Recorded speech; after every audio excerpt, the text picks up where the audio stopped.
49ers have won the toss. They will receive. And that's Tony Zendejas teeing it up.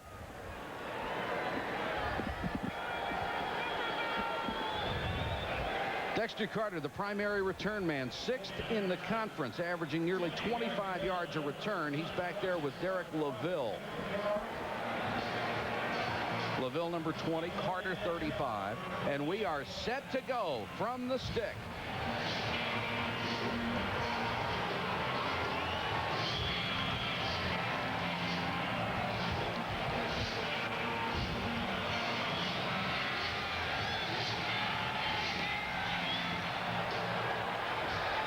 Carter comes up and takes it at the 12. Runs into his own blocker and is down at the 28-yard line. Take a look at the 49er offense. Steve Young's quarterback rating the highest in the league, 103. It's been over 100 the last 3 years, the first time that's ever happened. In 2 years, Jerry Rice may own every significant receiving record in the history of this game. He's working on 9 straight 1,000-yard seasons. And Bart Oates is the only lineman to start every game. This group, riddled by injuries, is finally starting to get healthy.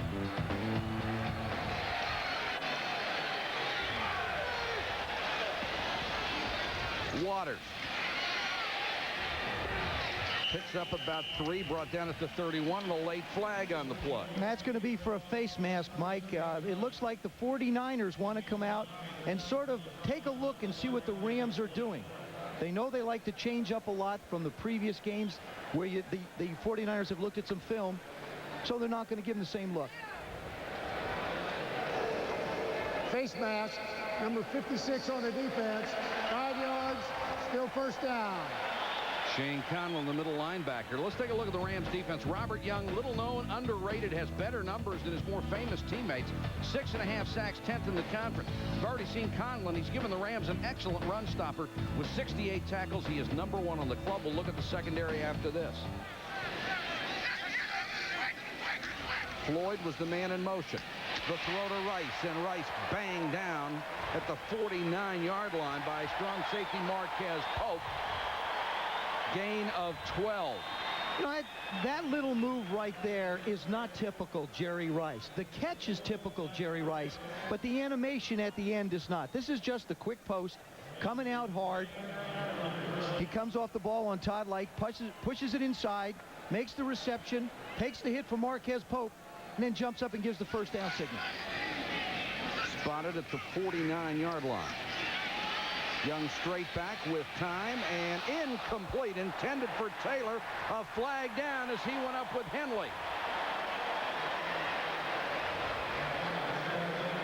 Taylor came down very hard and slow to get up, and Henley is pleading his case.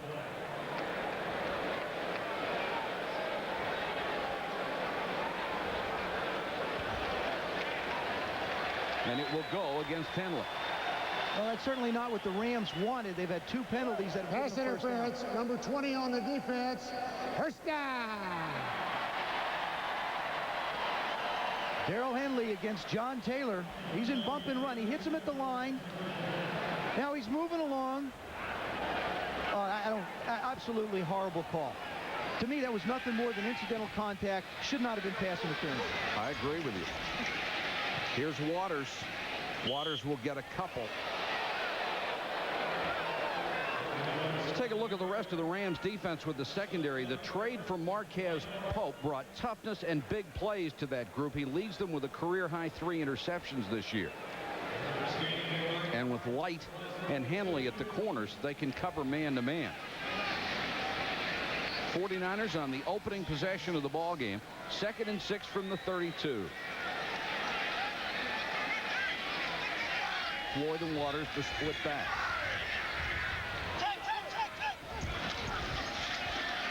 Young with a quick out to Taylor, and Henley takes him out of bounds at the 23-yard line. It will be another first down. Like the Rams wanted to come out tonight. They realized that the 49ers script their first 20 or 21 plays. They wanted to give them different looks. And I think what George Dreyer wants to do is change things up. Make the 49ers stop and think a little bit. Make them make adjustments and take them out of their rhythm. Sean Gilbert the third-year pro out of Pittsburgh. Outstanding defensive lineman, and the Rams have really improved themselves on defense this year. Young to throw against the blitz. Rice to the 10. And they are operating on all cylinders. They just have so many weapons. Here's a shot from our goalpost cam. Watch the right part of your screen. Jerry Rice is going to come in. Conlon drops into the middle. And there's the void created when the linebacker moves. Now, Steve Young releases the football in an interesting way. See how a lot of people, he comes across his body. Now, that's a little bit unusual because a lot of quarterbacks will bring the ball down, not across their body. Another first down. Waters behind Floyd. Ouch. Stokes stood him up, got some help. Kelly was in there. Roman Pfeiffer, who they described as their best defensive player this year, got the first hit. Named after Roman Gabriel. Inside the 20-yard line, nobody better than the San Francisco 49ers. And you can imagine with those weapons, with the wide receivers, Brent Jones and Waters, who do you try to stop? 77%. Face a second down from the 9 here.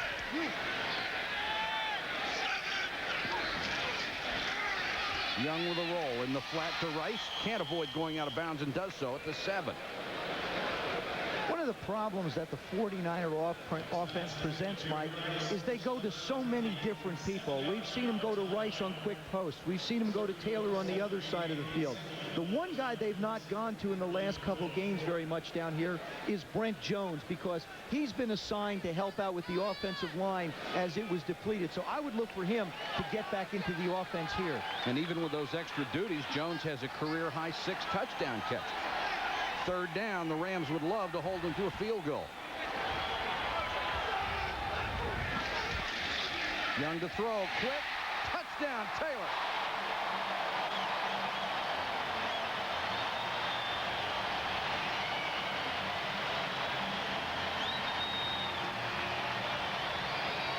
There are times when this offense looks simply unstoppable. There are times when it is. John Taylor's just going to run the quick post. They're working on Todd Light. Left part of your screen. Young sets his feet, gets the ball out. Taylor does a terrific job of shielding Henley from the ball. See how he gets his body in between the ball and Henley? That's the key to a great receiver. All Steve Young did on the drive, 5 out of 5 for 43 yards. Rice caught 3. Taylor caught 2, including the touchdown, and Wilmsmeyer adds the extra point. It took the 49ers 3 minutes and 55 seconds to score on the opening drive. ESPN Sunday Night NFL is brought to you by Black & Decker, the source of powerful gift ideas. By Panasonic Smooth Operator Wet Dry Razors, smoother than you'd ever thought you'd be. And by American Honda, who has been making quality automobiles in America for the past 12 years. 7-0 49ers as they score on a long march after the opening kickoff and have the lead over the Rams. And Steve Young, brilliant on the opening drive as he was a week ago, and finally getting the respect here in San Francisco that he has around the rest of the country. Kinson at the 19 on a very short kick follows the wedge to the 38-yard line. Take a look at the Rams offense. Because of injuries, Chris Miller hasn't been able to settle into the offense, but when he's been healthy throughout his career, he's been one of the best. Jerome Bettis is the rushing game. 827 yards. The 9 other players who have carried the ball, a combined 176.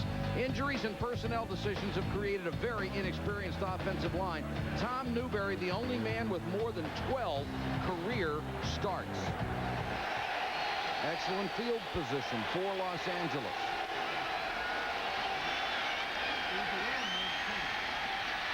Miller sacked from behind. Bryant Young, the rookie. That was just a simple case of Miller holding on to the ball a little too long. And Chris Miller is hurt. Push is going to go up the middle. Young just beats his man at the line of scrimmage. That was Daryl Ashmore, and winds up right in Miller's lap. Boy, that's the last thing the Rams need.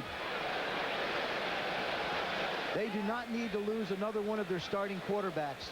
Miller already came in with a nerve injury in his shoulder as Tommy Maddox is warming up, and he's still suffering the effects of a concussion earlier in the season. We already told you Chandler is out with a sprained ankle. He tried to work out before the game, but just couldn't go on that bad ankle. Has pretty good numbers this year, too. And just a couple of days ago, they signed Jamie Martin, a first-year player out of Weber State, to act as their third quarterback. All of a sudden now he's their second. And Miller very gingerly coming off the field. When he's been healthy, he's been a terrific quarterback, but has had health problems throughout his career. And the interesting thing, too, Mike, is when he came here, they had concerns about his knees, because that's really why he wanted to come here, because it was go to Los Angeles. It was a grass field. Then all of a sudden, he's had shoulder problems, concussion problems, not knee problems. This is the sixth time this year the Rams have had to replace a starting quarterback because of injury. 6 times in 11 games. Pretty tough to keep consistency that way. And Maddox, the former Bronco, who came out of UCLA early, is on. Shovel to Lang. Lang makes nice moves and gets it back up to the 40-yard line. Lang is in there for the injured Johnny Bailey. Take a look at the 49er defense. Dana Stubblefield, building on last year's rookie performance. His 7 sacks, 5 in the last 5 games, is number 7 in the conference. Ken Norton Jr. was acquired from Dallas to help stop the run, and he has second on the team in tackles with 52.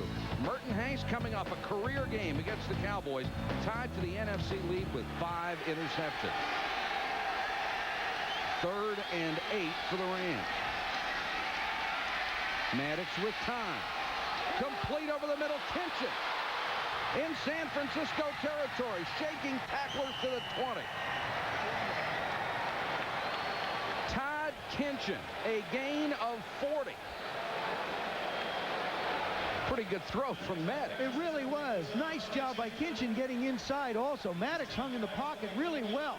He sits in there, really comes back late. You see the move inside on Hanks. Now he does an excellent job of picking up a few more yards. Misses McDonald. Finally, Toy Cook gets him down. Griffith checks in, and Jerome Bettis hasn't carried the ball yet.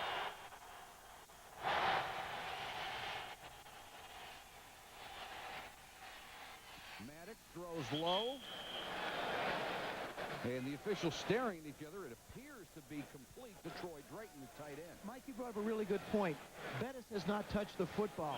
Interesting strategy by the Los Angeles Rams. Everybody knows that Jerome Bettis, in perception, is the offense of the Rams. Absolutely. So what they want to do is come out and spread the ball around. For example, on this play, they're going to go to the right part of your screen to the tight end, which acts as a 6-yard run. It is a catch. Good catch. Now into the eye, and Bettis is the deep man. And Big Jerome gets his first carry. Gets a couple. Bettis was funny last night. He said the first quarter is the pounding period. And it was such an entertaining and yet an evil smile when he said it. He just goes out and beats them up. He looks for somebody to hit. He does not look for people early in the game to avoid. He wants to see somebody with a 30 or 40 number. And he gets this little look in his eye like, you're mine. He doesn't mind hitting the guys with the 70s or 80s either. 3rd and 3 as the Rams try to answer the 49ers opening drive. And Maddox is going to burn a timeout. The play clock was about to run out on him. We've got a timeout on the field. 7-0 Niners. Chris Miller went out with a bad ankle, but Tommy Maddox has come off the bench cold and hit all 3 of his passes for 43 yards and has his club down at the 14-yard line. Of course, Maddox was with the Broncos in the age of the salary cap. They wanted him to take a pay cut. He didn't want to do it, so they traded him to the Rams for a 4th-round pick in 1995, and right now the Rams are finding out if it was worth it.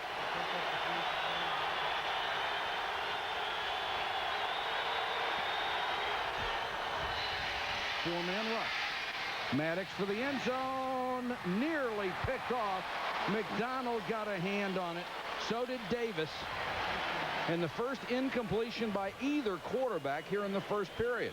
Tom Maddox got away with one here. What I mean by that is he got lucky this wasn't picked off. Remember, he didn't work much in practice. He couldn't have. He's looking all the way. He sees the corner route. Now this ball's flat a little. Davis goes up to make a play on it. But I'll tell you, Isaac Bruce does a nice job just to get his hands in there to knock the ball away from Davis and McDonald. Zendejas comes on for a 31-yard field goal.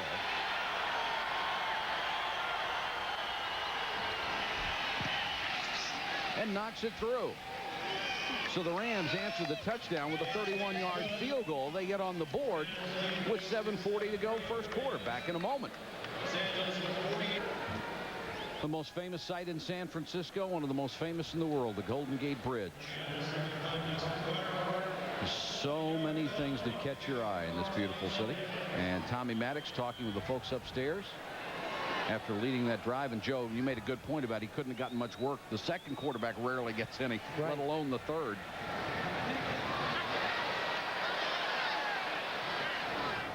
Across the 30 to the 32-yard line. Adam Walker, one of the up men, takes it.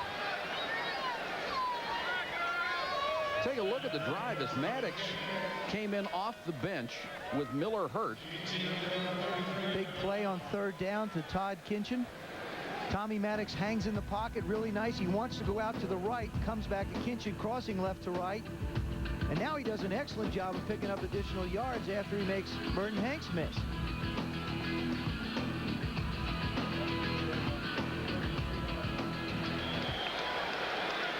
So the 49ers back in business at their own 33.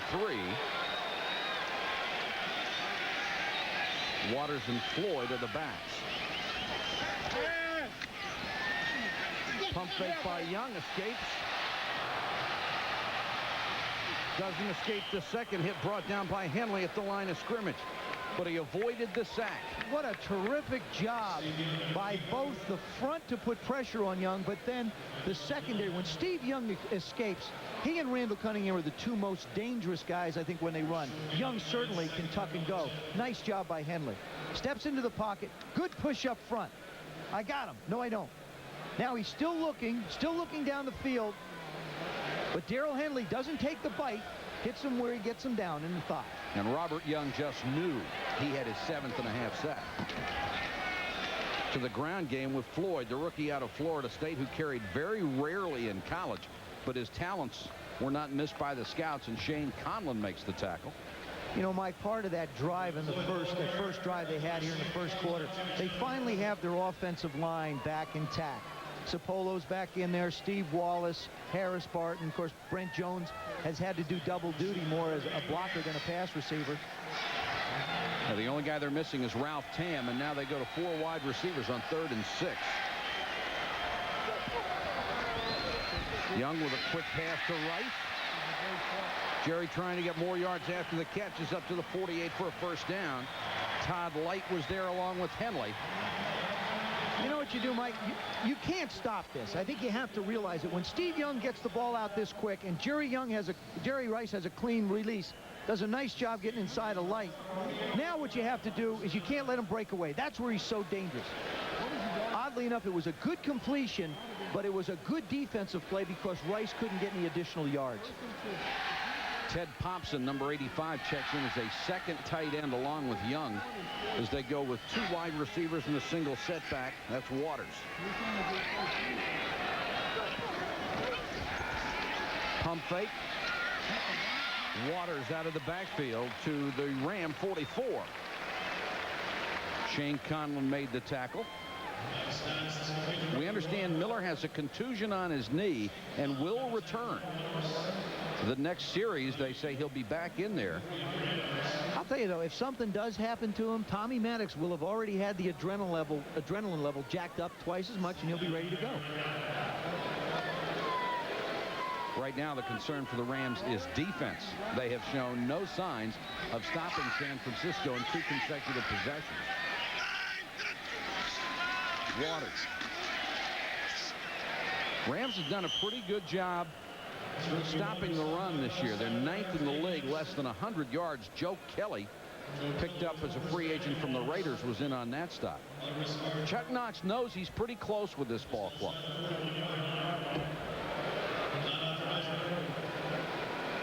Robert Young does an excellent job. What he's going to do, he's going to stand up Barton right here and get him. All he has to do is have the stalemate. That's exactly what we want. Now here comes the help from our friends. That's exactly what you're looking for. They'll measure for the first down, and it is. First down, San Francisco, near the Rams' 42. If defensive linemen can get a stalemate on a double team, that means that they've done their job. And they've got some size on that defensive line, too. Averaging about 280 pounds. Young goes left, Taylor right, split the backs.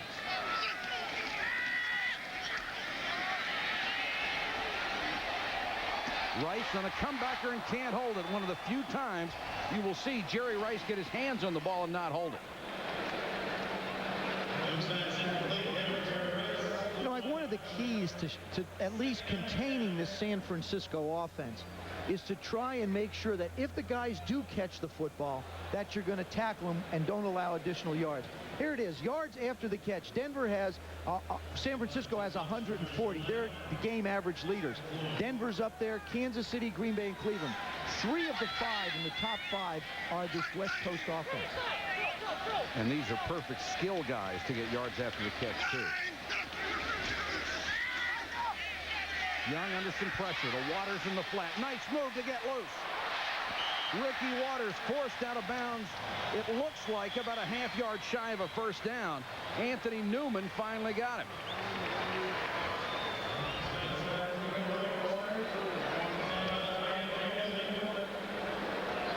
Robert Young, number 76, goes inside and around Harris Barton. Now he tries to run him off. Terrific job by Steve Young releasing the ball. Knows exactly where his receivers are. Good catch and concentration by Ricky Waters. And there's 9 yards, 10 yards after the catch.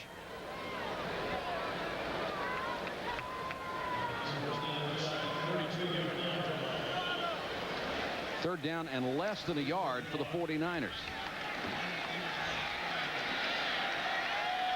Go with 3 wides and spread the field, leave Waters behind Young. And Young and a quarterback keeper.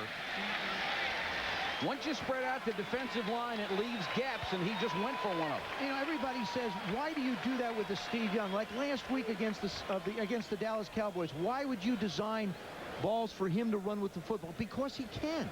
That's why you do it. He has the ability to do it. He's just going to get up. He's just going to get right in this gap right here, and there's going to be a wedge, and he's going to get the first down. That's all there is to it.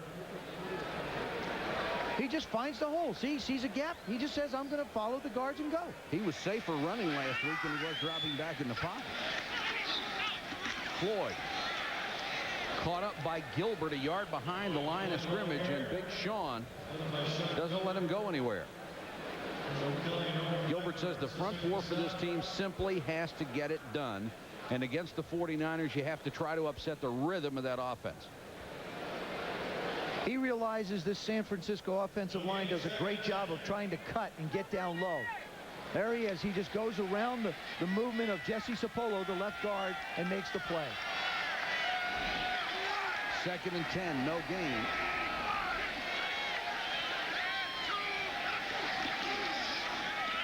Young with a quick release for Rice. Had him on a linebacker. Roman Pfeiffer had to make the tackle. Mike, we talk about different plays in a game, different opportunities in a game that come up. This is an opportunity for the Los Angeles Rams defense to stop San Francisco's offense right here. This is a big, big play in this game for them. It's 3rd down and 3. What they do here depends on whether the 49ers get close and get a chance for a touchdown or force them to at least try a field. This is a big play right here. I think you're absolutely right. Even though there's only 1:51 to go for first quarter, if you fall too far behind these guys, you're in a lot of trouble. There's a timeout. 7-3 San Francisco. Back in a moment.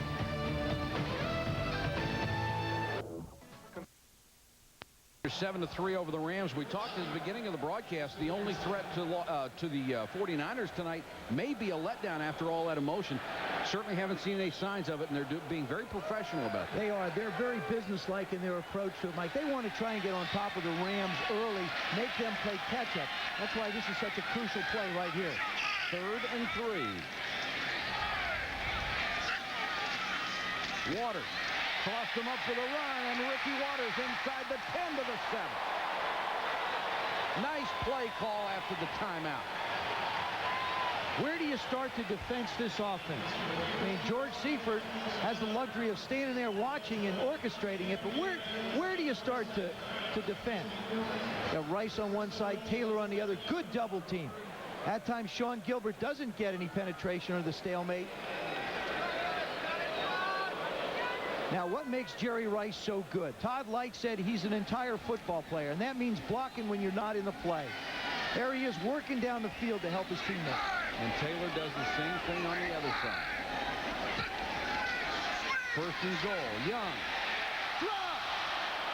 Wide open Brent Jones, and he couldn't hold it. The only 2 completions Young has had tonight have been perfectly thrown balls. You know, you get down inside the red area and you set certain plays up. This is a bootleg, naked boot. Brent Jones out in the flat just turned his head before he tucked it away.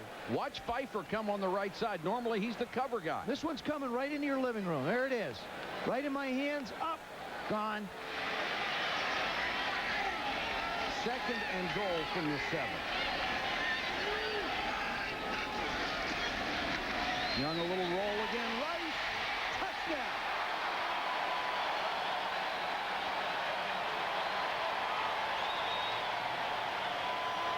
Well, they went the same side, just a different person.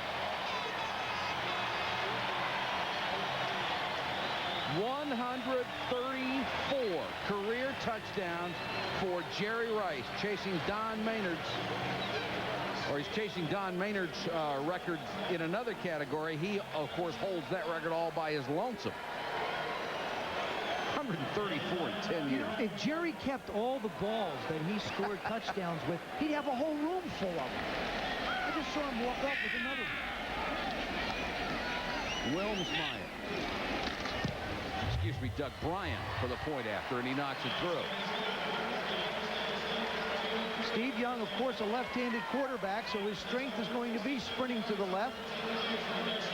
Before they ran the bootleg with a little misdirection. Here they just come out. Now you've got a linebacker basically trying to cover Jerry Rice, and I'd have to say that Roman Pfeiffer got himself caught in a mismatch. Young gets it off before anybody can get any penetration. Jerry knows where the stick is.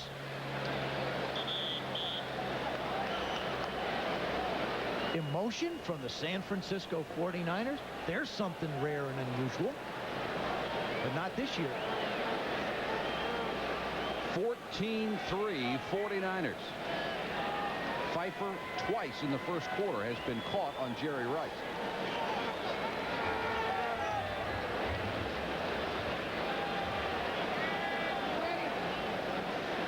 The Rams answered the last score with a field goal of their own. They are going to need more than field goals before this one's over. Right. You got to put some balls in the end zone. Kitchen and Lang deep to receive Brian's kick. Lang from the 10. Has blocking up the middle. And Lang takes it out to the 37-yard line. Every Sunday, NFL Game Day comes your way. Chris Berman, Tom Jackson, Chris Mortensen, Joe Theismann, Phil Simms, and a cast of thousands provide the best pregame show in the NFL. Then at 7 o'clock, back with prime time, all the highlights of all the games. Then at 8 o'clock, Joe and I will be at the Hoosier Dome next Sunday as the Colts host the Patriots, both of whom had huge wins today. We'll get a look at 2 of the NFL's rising stars, Marshall Faulk and Drew Bledsoe. Miller is back in the quarterback after having his ankle tended to. Dumps it off to Bettis.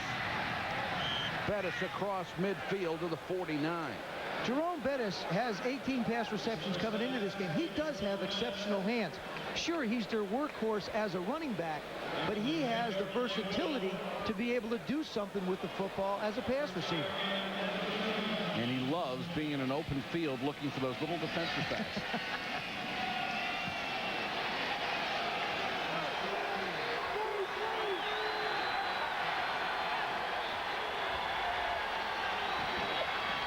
Bettis straight up the middle, and Ken Norton Jr. right there with a perfect tackle.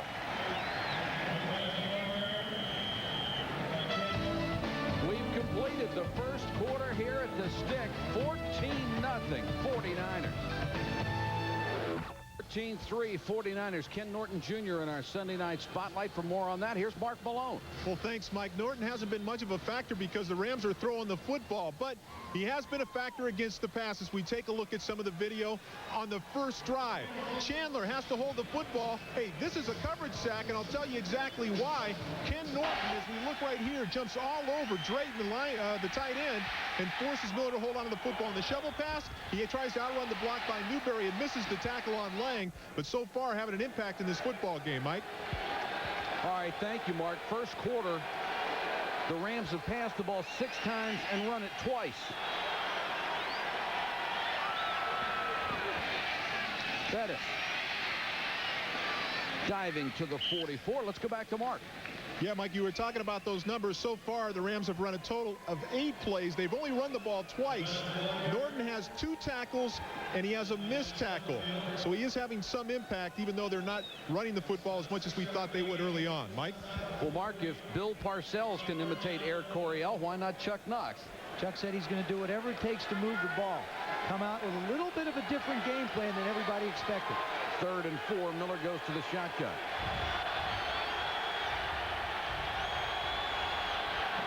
Here comes the blitz. Miller unloads to Lang, and he dropped it. Had the first down. He was wide open. There's a flag down on the play. This is going to be roughing the quarterback. Ken Norton Jr. had a shot at Miller. I'm almost positive he gives him a whack in the head, and that's going to get you 15.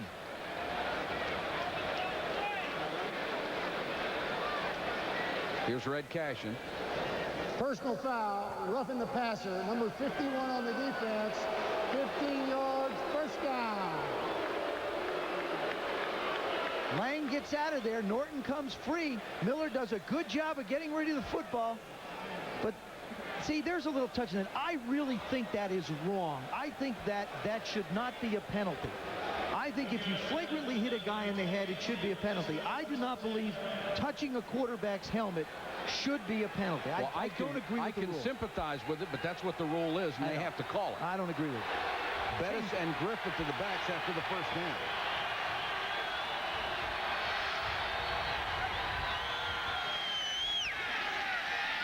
Play action by Miller. Intended for the rookie Isaac Bruce, but overthrown in the end zone, covered by Eric Davis. First quarter numbers.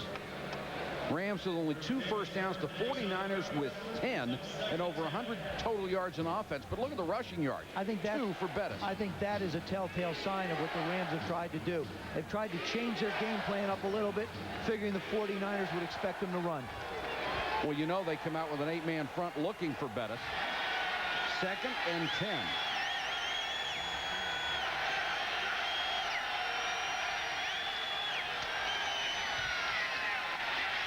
Miller chased out of the pocket, throws on the run, has Bruce inside the 20 to the 18. That's close, another first down. Norton on the coverage, and they love Isaac Bruce. All the coaches say he is going to be a big-time player. His college coach had something interesting to say about him. All he said is he makes the game simple. He gets open and he catches the football. They could have had Trent Dilfer in the draft, but the Rams traded down twice. And when it came their turn to pick, Isaac Bruce out of Memphis State was right there. It is another first down, spotted at the 18-yard line.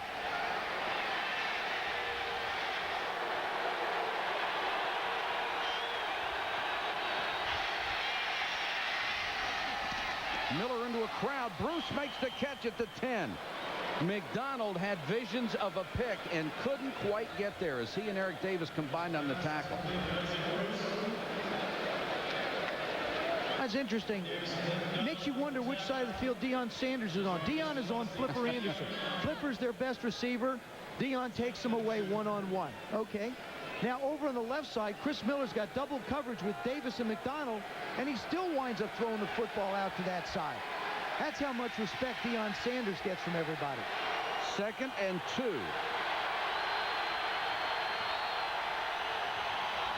Miller to throw. For the end zone and overthrown, intended for Jesse Hester. Now, I got to tell you something. I don't know if I agree 100% with Chick Harris, the offensive coordinator's play selection right there. I think maybe on 2nd and 2, now I pound Jerome, get the first down, give myself 2 or 3 more shots down here, because now you've got to come up with a play for the first down. I think Chick was going for 6 there, which is fine, but I don't know the percentages would have gone that way. The Rams have thrown the ball 10 out of 13 plays. Face a 3rd and 2 here.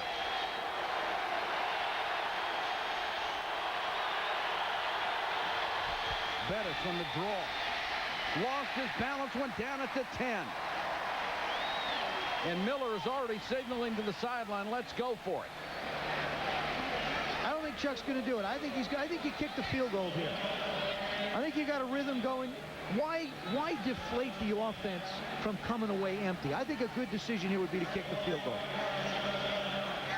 So Zendejas, who's already hit 1, comes on to try one from 27. Maddox the holder with Chandler out.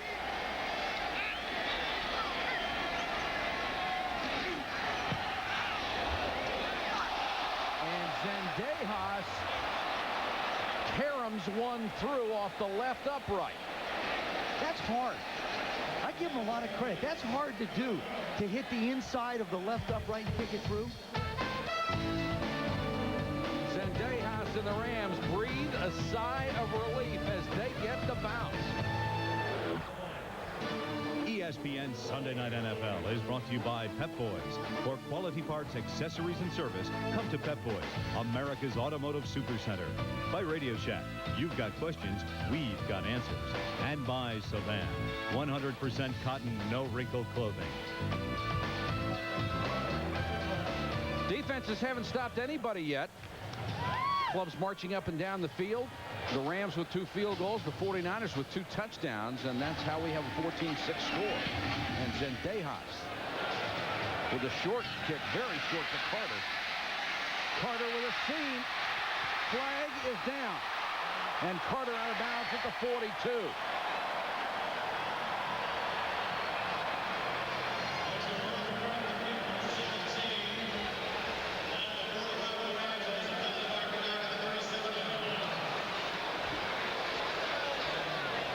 That push in the back is going to be against Dana Hall, number 28.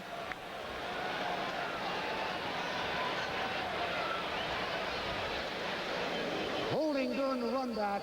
Number 27 of the receivers. 10 yards, first down and 10. 27 is Adam Walker. There's Hall, 28. Yeah, he was in the mix too.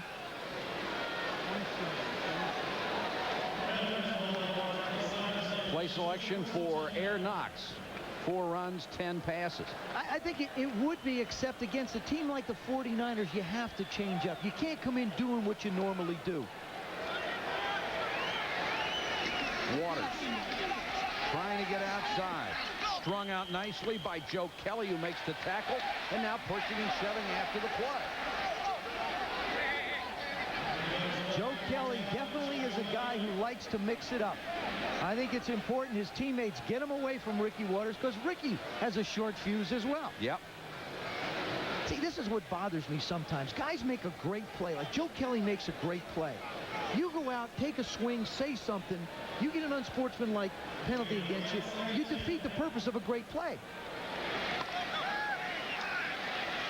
2nd and 10 for the 49ers. Young straight back with time. Short over the middle right. Again, covered by a linebacker. That was Shane Conley. You cannot I mean, most defensive backs in this league cannot cover Jerry Rice, and they've got linebackers on. Yeah, but the problem is, Mike, is you can't go one-on-one. So really what he's doing is he's being chased by a linebacker in the zone. But the big thing that sets this up is Steve Young has got passing lanes. The offensive line does an excellent job of creating a lane. See that lane to the left he has? Right out to the left is a lane that he's able to throw through. That's very important that a quarterback has a clear vision. First down from the 37. Rice with another short set to Taylor. Taylor up to the 48-yard line. Should be another first down. Roman Pfeiffer, the linebacker, got a hand on it. They have just so much confidence in the quick post to both the wide receivers. That one was not a perfectly thrown ball. It hit the back number instead of the front number. Hit the 4 instead of the 8. Or the 2 instead of the 8. Steve Young has been absolutely superb. The 2 incompletions were flat-out drops. He could easily be 14 for 14 here in the first half. Waters barely got the handoff, losing ground, and now will go down all the way back inside the 40-yard line. Robert Young simply wouldn't let him outside. Guy was having a great year last year before a knee injury. 7 sacks in the first 4 games. Robert Young does an excellent job right here firing up the field. What he's going to do, and as the sweep goes this way, he doesn't allow it anywhere to go. Comes up the field, good penetration, takes out the guards, disrupts the entire blocking scheme, forces Ricky to the ground, winds up with a big loss. 2nd and 18. Ed McCaffrey checks in as another wide receiver. He's number 81, the former Giant. 4-man rush. Young wants to screen. Now throws out in the flat. Nobody there but the Los Angeles Rams' Wyman Henderson. Did a great job of defensing the screen. And what he did is he did a great job of getting rid of the football. Don't take a big sack. Know where you are on the field. Get rid of the football. And got away with not having a flag thrown on it, too. 3rd and 18. I would also, again, now on 3rd and long, I would not look for Steve Young to hold the ball long. Look for him to get it off quick and allow his receivers to run with it.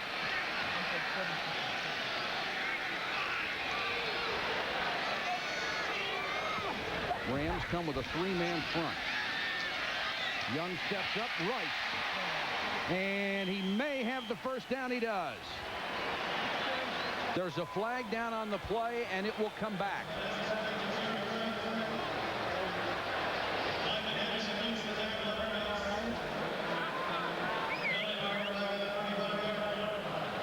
That would have been the 7th catch of the game for Jerry Rice here in the first half. Illegal use of the hands to the face. Number 74 on the offense. 10 yards. Thanks, I'll take you that time.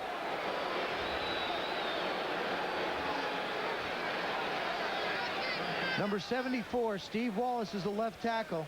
Rush comes from outside. There it is, the hands up in the face. Can't do that on Gerald Robinson. Now it's 3rd and 28, and Wallace, because of the concussions, wearing that extra crown on the helmet. Concussions have been a huge problem in the league this year.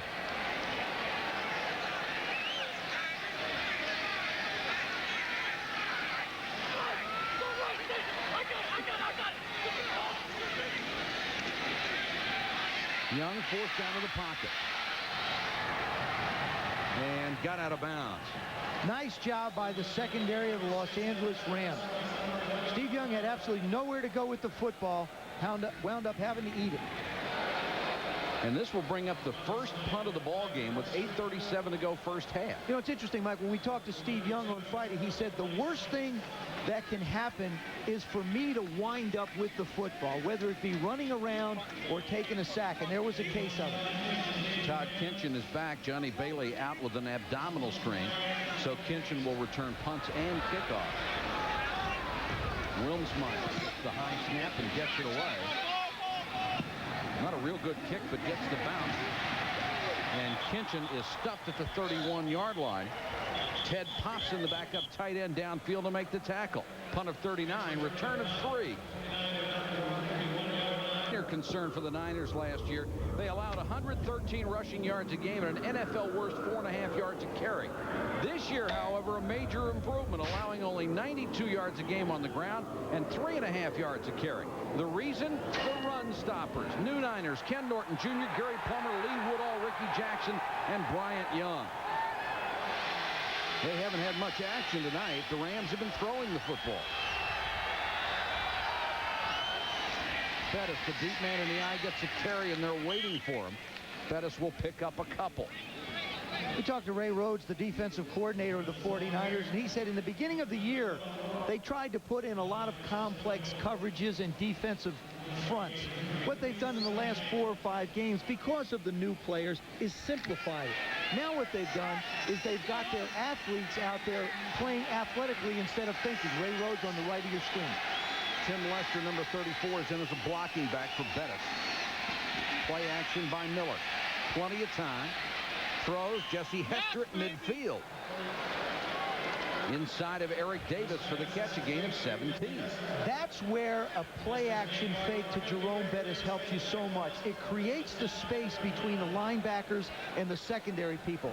They have to respect the run fake, so they suck up a little bit, creating another 5-yard cushion for you to get the ball in. Clock running, 7 minutes, 11 seconds to go first half. Rams down by 8. They have the ball at midfield, 1st and 10. Bettis picks up nearly 4 to the 49er 46-yard line. Lee Woodall. You know, it's amazing what they've done on the defensive side of the ball, the 49ers. They lose a Richard Dent, they go get a Charles Mann. They bring in for their linebackers Ken Norton Jr., Lee Woodall's a rookie, and Gary Plummer. So basically, all your linebackers are new. You get Deion Sanders to go to corner. You move Merton Hanks back to safety, which is a more natural position. So really, with Sanders, Hanks, and Davis on the field, you've got 3 corners. And Ricky Jackson. Charles Mann is in the game right now.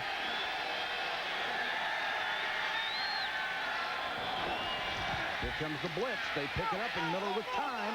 Throwing for Hester, and overthrown, covered by Davis. 49ers have certainly made brilliant use of the salary cap to boost that defense this year. Chris Miller has a lot of confidence in his offensive line. Now, they're patchwork, but look at the job they do with the blitz. Everybody gets on a body so that Miller can stand tough in the pocket. Then he winds up overthrowing the ball a little bit, but at least he has the confidence to stand there and make a throw. And Bettis did a great job on the blitz pickup. 3rd and 6.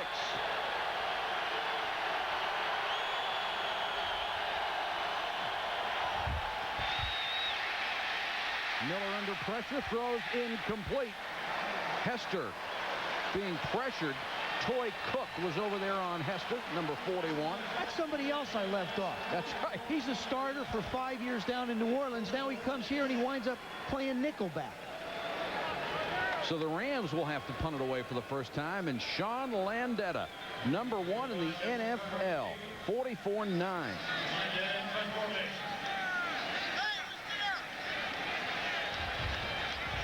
Dexter Carter waits at the 10.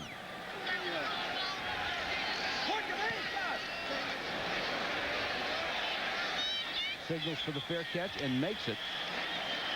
A punt of 39, no return. Still 14-6 San Francisco. 14-6 49ers over the Rams. 6:05 to go first half. Rice and Young with a huge first half. Young 105 yards passing. Rice has 61 of those yards on 7 catches. Waters cracks up over the 20-yard line. Marquez Pope, the safety, had to make the tackle.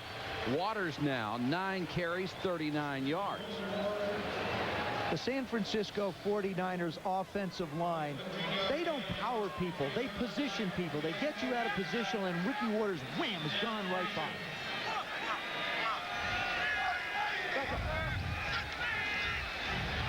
Waters again. Marquez Pope comes up and drills him. The ball came loose. As Waters went down hard, so did Marquez Pope. at the 30. Whoa. A missile. The missile is down.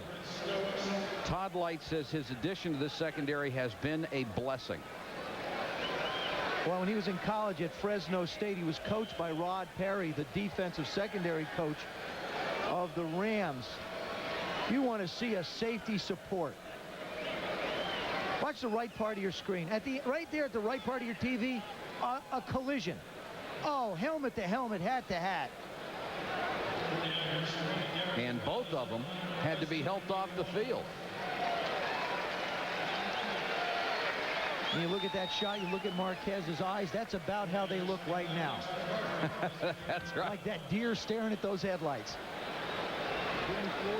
Toby Wright, number 32, the rookie, will check in at the strong safety spot on 2nd and 2. He's out of Nebraska, 2nd-round draft choice. Dexter Carter gets a chance to run, takes it up to the 40, and brought down by Toby Wright. Carter, a 1990 first-round draft choice out of Florida State.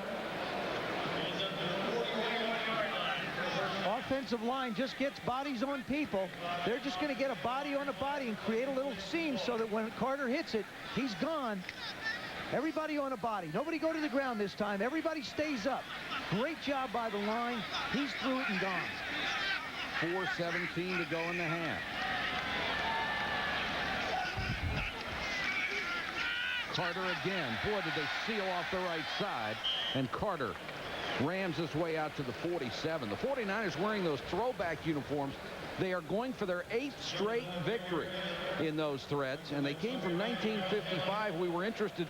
Check back in the record book. 1955, they were 4-8. They've been a lot luckier this year than that year. Well, the 8, they'd switch around at least. Actually, I think it's good. You know, I mean, this is a football team that's trying to create a new identity, so they put on a new look. Their identity was created last week against the Dallas Cowboys when they showed they could play at that level. Play action by Young. Right. Conlon makes the tackle in Ram territory at the 46-yard line.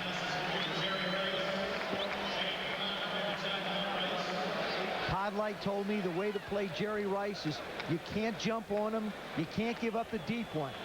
And in this case, he's not giving up the deep one. He's about 5 yards off. Rice makes the reception, his 8th of the night. Remember, in the 2 previous games coming into tonight, he had 19 catches. I think he's trying to get there in 1 game. 8 catches, 68 yards, another first down.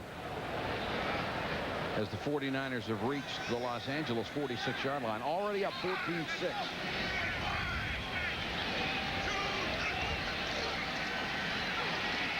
Again, good protection for Young over the middle. Brent Jones had it, then lost it. Let's see what the rule is.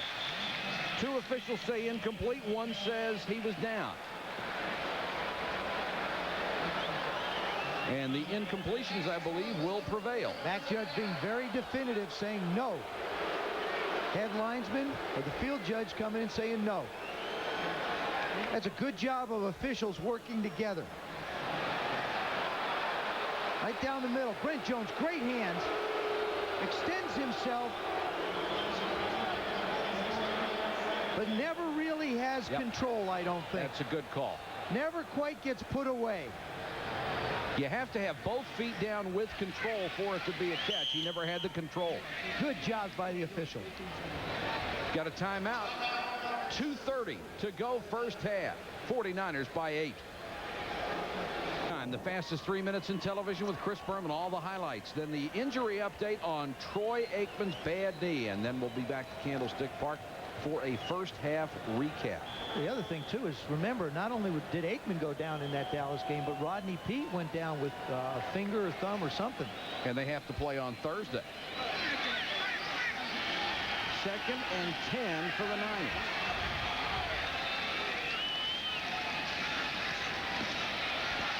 Young in the flat. Jones.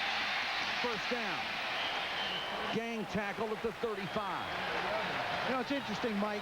George Dreyer, the defensive coordinator of the Los Angeles Rams, called Brent Jones the best tight end in the business. excellent hands.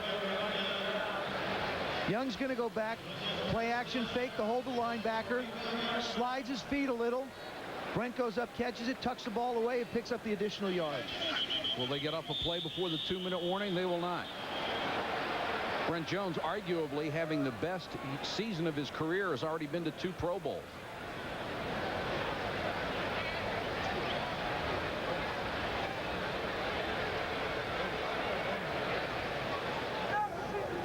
That's a 2-minute warning. Thank you for that explanation, Red. Steve Young was arguing the clocks at either end of the field are different. We'll check on that when we come back. 14-6. By 8, Ken Norton in our spotlight. Let's check in with Mark Malone. Well, one of the reasons, Mike, the Rams might be throwing the football, obviously they're down, but Ken Norton in the run defense of the Niners has been outstanding. Kenny's allowed now to make line calls, putting his players in gaps, allowing him to run to the football. And take a look at this.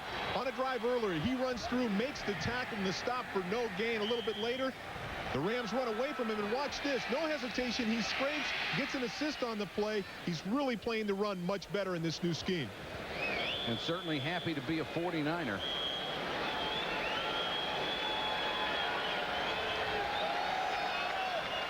First down, 49ers at the Rams 35. They already lead 14-6. We're at the 2-minute mark.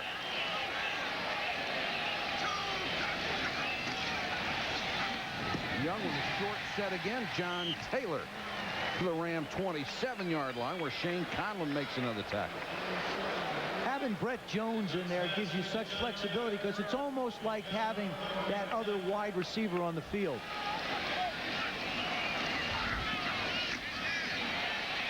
Young with room to run. And slides in safely under Todd Light.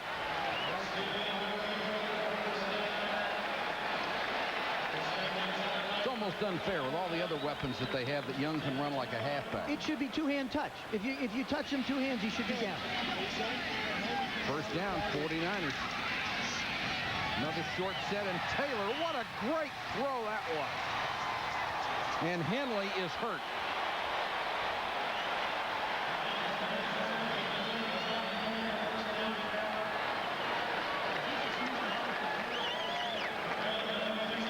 This is a deeper post. We've seen him run the quicker ones. It'll be on the left side as you go back and see. Young looks down the field. He sees they come up on Jones. Now he throws it. It's low to the post. That's what you want to do as a quarterback. You want to help your receivers out. See how Steve holds the safeties and then just glances out this way? Now the ball comes in low because it's an in pattern. The chances of an interception are diminished, and also the chances of getting receivers killed are diminished. That way, both of you, the quarterback and the receiver, benefit. Yeah. It has been a tough year and a half for Darrell Henley. He is writhing in pain down on the field, and come January, he will face charges of cocaine trafficking. Missed last year because of the charges, and the Rams had to post a bond to get him back on the field to be able to make the travel squad. Let's go down to Mark Malone. Mark? Yeah, Mike, just to follow up on the Norton-Bettis matchup, so far the Rams have snapped the ball 20 times. Bettis has carried the ball 6 times for only 15 yards, a little better than 2 yards a carry. Total tackles for Norton 4, 3 of those solos. Hey, could it be that Chuck Knox has got more respect for Ken Norton and the 49er run defense than he does for Deion Sanders, guys? Well, I don't know about that, Mark. They haven't thrown that place, but they've gone to the other side an awful lot, haven't they? Well, I think what they've done is they've tried to do something different than they normally do, and that's run the football. Chuck wanted to come out, and actually they've done a pretty good job offensively. They've moved the ball, except, you know, they've only punted once in the first half. That's not too bad. Defensively, you just have a tough time slowing the 49ers down. You know, we're talking about Ken Norton Jr. Talk to him about the difference between the Cowboy organization and the 49er organization. He said the Cowboy organization, the organization comes first. He said the feeling that he has out here in San Francisco is that the players come first. That's been the big noticeable difference for him. And I think that's one of the reasons they were able to get so many players to come here for less money than they may have been making somewhere else, because the reputation of Eddie DeBartolo, the way he has run this organization along with Carmen Policy. Gary Plummer, I think, put it as well as anybody. He said everybody should at least have the opportunity to spend a year in the 49er organization. And it's interesting. He didn't say on the team. He said in the organization. And Henley dragging that left leg as he comes off. Robert Bailey will check in. Fourth-year man out of Miami to take his spot. There's Bailey, but you can tell Henley is in a lot of pain. Do you see the new guy and go after him? You not only see him, you know exactly where he is, and you find him. See, you know a guy who doesn't get a lot of credit. George Seifert's done a terrific job, but Mike Shanahan is the offensive coordinator, and he has done just a fabulous job of spreading the ball around with the different calls. Right now, I go after Bailey. First and goal from the 7. Waters got a yard and no more. Jimmy Jones, the ex-Cowboy, plugged the gap. Leads the defensive line in tackles. Tough to run inside with Jones at one tackle, Gilbert at the other. Young to Rice. Touchdown.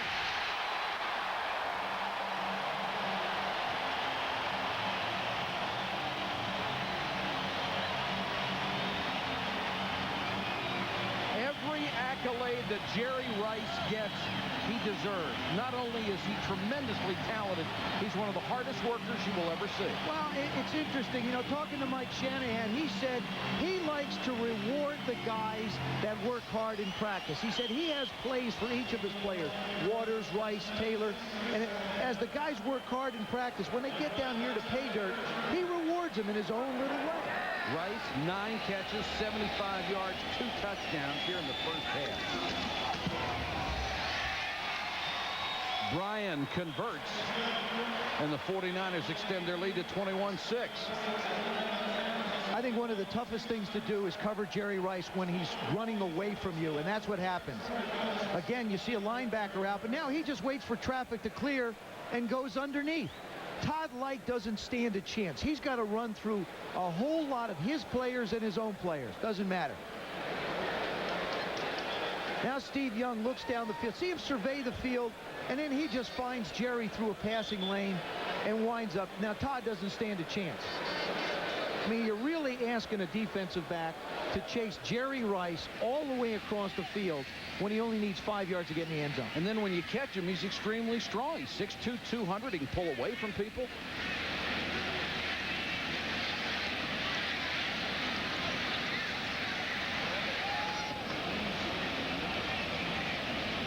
Light said they have to put the heat on early. The heat has been absent. The pilot light is starting to go out.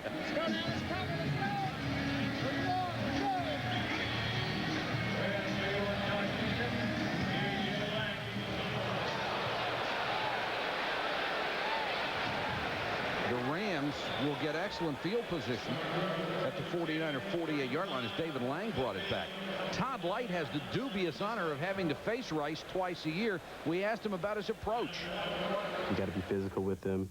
Every time he touches the ball, you have to punish him. And you have to tackle him because you can't have any missed tackles against Jerry Rice, because if you're responsible for him in one-on-one coverage and you miss a tackle, that could be 6 very easily.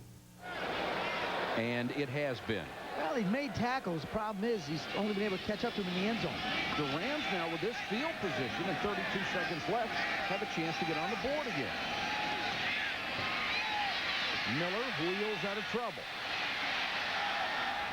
and will get out of bounds. Miller used to be a very good runner, and he says after 2 terribly injured knees, he says, you're not going to see me making too many athletic runs anymore. The last one he had in the Georgia Dome, he was actually scrambling and just trying to put a move on. No one hit him, and he blew the knee out. So he said it's great to be with the Rams on a grass field. That was a major priority. He said also, they paid me a lot of money. And he was also very happy last night because the Oregon Ducks won the Pac-10. His school. 2nd and 2 with 25 seconds to go in the half.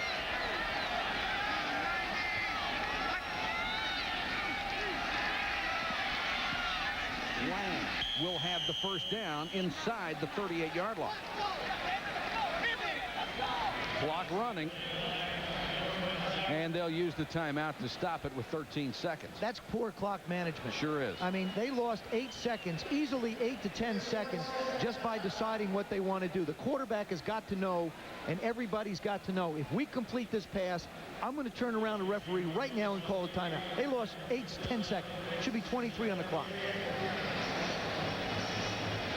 That gives you at least another play. Absolutely. They really have taken a play away from themselves.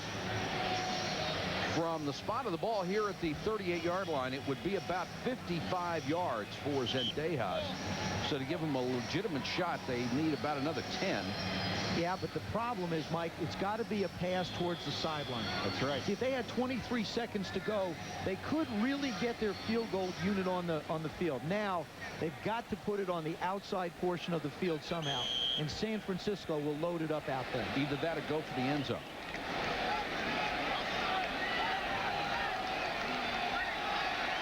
From the shotgun.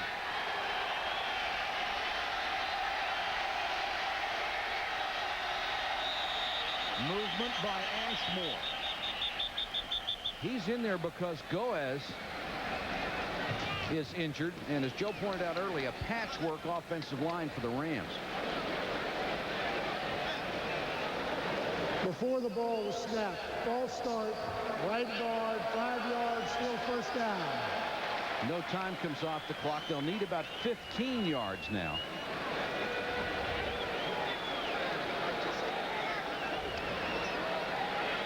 There is Goes out of Hawaii, 5-year man. It's tough when you have to slide your offensive line around. Clarence Jones, their left tackle, is the only guy who started every game, number 72.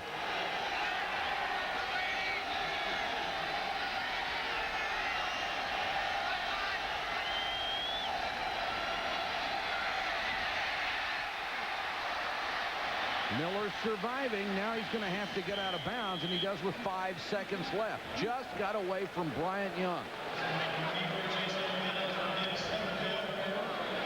Bryant Young comes off the ball so quick. Of course, they know they have to pass.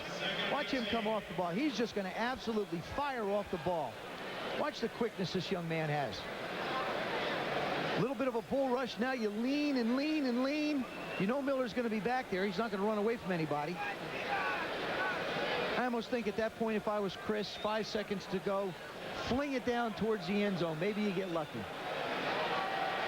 You're out of options here with 5 seconds left on the clock. Trips right formation.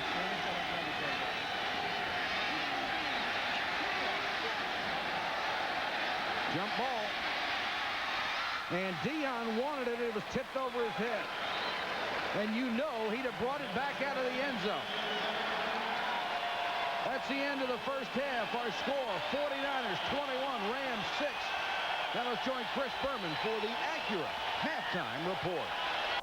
Jim Kelly certainly on the same page, certainly writing a new book. 7-0 Bills in the first quarter on the second possession. Kelly to Reed, 15 yards. Touchdown to lead the Packers now 17-0 win on the fourth drive.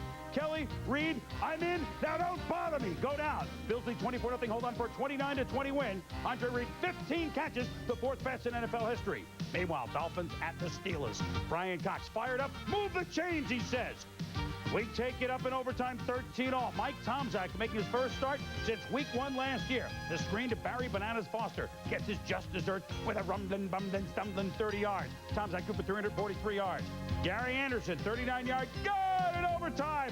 And the Steelers up their mark to 8-3 as they beat the Dolphins 16-13. Browns at the Chiefs. A hard Reen was going to fall be, but Arrowhead. Marty Schottenheimer Chiefs has not lost 2 in a row at home under his tenure. Joe Montana to Tracy Green, touchdown. Montana threw for 169 yards, and the Chiefs lead the Cleveland Browns. They lead it 20-13 in the fourth quarter. Mark Rippon is sacked by Derek Thomas. It's Sweet Pete. Well, that's down the road in Arkansas, but Kansas City beats Cleveland 20-13. The Lightning Bolts in their 3rd straight road game at New England. Dan Humphries, Drew Bledsoe. How was Bledsoe's Army? 270 passes last week. Today, Leroy Thompson up the middle, 27 yards and a touchdown. Patriots looking for the upset. Chris Slade sacked Humphries not once, not twice, but 3.5 times. Chris Slade and the Patriots upset the Chargers 23-17. Mama, we're all crazy now. Jets at the bike. Marcus Turner, 7 for the injured Aaron Glenn. You say big deal at corner. Warren Moon's going to torch him. I don't think so. Marcus Turner, not one, not two, but 3 interceptions in this one. He could go all the way. 90 yards. Moon 400 yards, but 4 picks. Esiason, no picks, 3 touchdowns. They beat Minnesota 31-21. Lions at Bears. Oh my. Dave wants that. Last week had Curtis Conway throw a touchdown pass. What does he have Kevin Butler do this time? Well, the Butler did it. Onside kick. No, it's Chris Gardocki. And John Mangum Force recovers for the Bears, who held onto the ball for over 44 minutes today against the Lions. Steve Walsh, look at him, air it out to Jeff Graham, a cracker. And Walsh is 6-0 as a starter. Chicago 20, Detroit 10. The Bears tie with the Vikings for first in the NFC North. Saints at the Raiders. There's the jury pool. Raiders first possession. Haas to Tim Brown, his favorite receiver. 12 yards, touchdown. The Raiders lead 7-0. Leading 17-7 to the fourth quarter. Haas, Brown, 30 yards. It's the Saints and the refs. Get out of here! Raiders over 500 for the first time all year. They beat the Saints 24-19. Falcons at the Broncos. Wade Phillips' team trying to go to 5-6 after that awful start. 3 minutes left. The Broncos trailing 28-25. Reggie rolling out of Rivers. Mile High Magic. It's a fumble! No, it's a first down. Denver keeps the ball. Elway, quarterback draw. He's come from behind again. Denver beats Atlanta 32-28 in Mile High Stadium. The Colts and the Bengals. Ted Marchibroda looking for the magic man. Don Mikowski out showing a comeback drive. 4-for-400 drive. Finishes to Sean Dawkins. 8 yards. Colts lead 17-13. But Jeff Blake has been magical for the surging Bengals. Can he pull out another Cinderella story? It's a bomb. But looking for Darnay Scott, gets Ray Buchanan instead. Colts win 17-13. Bucks and the Seahawks. Tom Flores' team has not won since September. A 6-game losing streak. No time to wallow in the mire, they say. Rick to John Vaughn, touchdown. 15-0 Seahawks. Bucks at the lead 21-15 under a minute to go. Vaughn and then Max Strong, touchdown. The Bucks snatch defeat from the jaws of victory, losing 22-21 to Flores and the Seahawks. Eagles at the Cards. The Feathers certainly were going to fly in Tempe. Steve Berline brewing on the sidelines as it was Jay Schrader at the helm. Randall Cunningham and the Eagles down 9-3. And E.S. Williams with the 6th interception of the season, stymieing the Eagles' drive. Then 12-6 Arizona late. Look at Calvin Williams. Trying to make the circus catch, but his knee is just out of bounds. He knew it. Buddy ball gets even with Eagles ball. Arizona beats the Eagles this time 12-6. It's the Redskins at the Cowboys. He's got a heck of a nerve. Starting Gus Frerotte in Big D a week after Dallas was beaten by San Francisco. Emmitt Smith, no time in the weight room, right? He doesn't pull anybody into the end zone. 7-0 Cowboys. Then 77 in the second quarter. Trey Aikman is hurt. More on that in a moment. Rodney Peete, he got hurt, but before he left, he threw a touchdown to Alvin Harper. Cowboys humble the Redskins 31-7. The first sweep of the Skins since '85. Momentum they built a week ago against the Dallas Cowboys. Coaches in the locker room, Mike, always talk about first series of the game, first series of the second half tells you the kind of tone you're going to set for it. Very critical for the Rams to get something out of this one. And you can see the light rain falling behind Doug Bryant. More of a mist than anything else.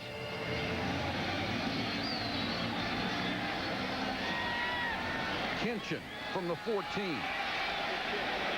Horse collared at the 29. Let's check in with Mark Malone. Mark? Well, thanks, Mike. Just I think it's time now to take a look at Ken Norton in the first half and put a wrap on him. He's been asked to do a lot of things tonight, and he's done them all well. Versus the rush, here he is again. We showed you earlier, shooting the gap, making the shot on Bettis for no gain at all. Very confident in his rush mode. And in coverage, he's done everything. He's played man, he's played zone right there. He puts the hit on, keeps the running back in bounds. He's just done a superb job tonight. We'll come back and wrap him up in just a second, Mike. All right, Mark, and he is a quality football player that they picked up for free agency. Griffith and Bettis in the backfield for the Rams. Bettis will get the carry. Quick enough to take it outside and strong enough to run over people. Let's go back to Mark. Yeah, let's wrap up these numbers too, Mike. Total number of plays for Los Angeles, 24. Bettis has carried the ball 6 times for 15 yards, about a little over 2 yards a play. 14 plays in pass coverage Norton has been. When they've rushed the ball, he's made 5 tackles, 4 solos. LA is going to have to throw the football. We're going to switch our spotlight now to Deion Sanders and the effect he'll have on this football game. Mike? All right, Mark, good choice. Who's virtually taken away Flipper Anderson from this offense. They go the other way to Griffith. And Griffith taken down by McDonald. halftime numbers for you from the stick. Passing yards for the Rams, 96, only 23 yards rushing, and the time of possession more than double for San Francisco. And 19 first downs to only 6 for the Rams. I think something there, you look at it, 4 out of 5 on third down conversions for San Francisco. They've not had many. 3rd and 3 as Miller goes to the shotgun. 49ers may have jumped. Miller throws complete. They've got the first down. Jesse Hester out of bounds at the 48-yard line. No flag on the play. And Mark Thomas got back after he jumped early.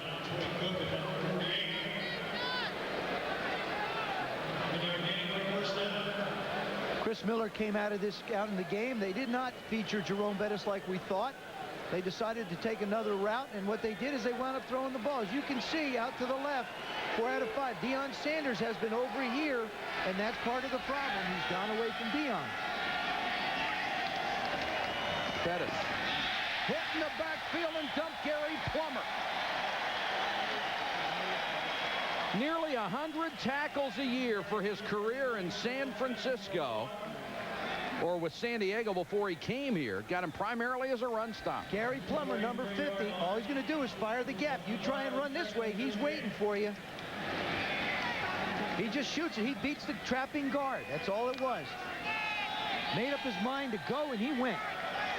Bettis now 8 carries, 15 yards, less than 2 a pop. Been a marked man.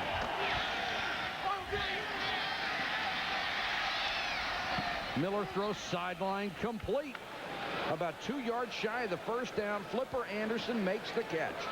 That's his first of the night. I think about the only way that you can complete passes on Deion is to force him off the ball. He's in man-to-man coverage, gets that legal chuck.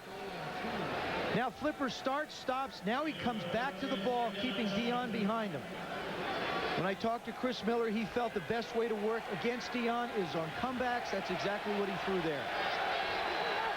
3rd down, about 2.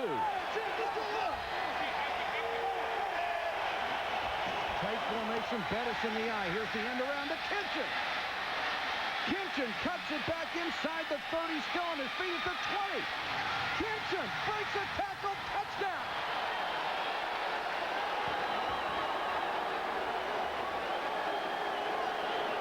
Holy cow, what a brilliant run by Todd Kitchen. You know what that was, Mike? That was simply a guy who was not going to be denied versus a defense that thought, well, he'll go down. And what a great call, too. A little play-action fake, of course, to Bettis. Everybody's... Now, he starts out to the right, cuts back into the middle, got great vision downfield, picking up some blockers, and he's just not going to stop. He doesn't care what's going to happen. And Howard Griffith, number 30, was downfield to throw a block for him that may have gotten him into the end zone. What a terrific effort.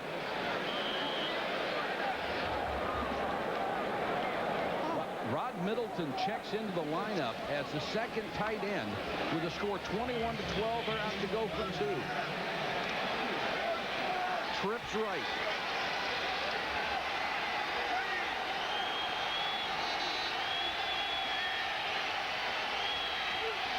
Miller looking for Hester and overthrow.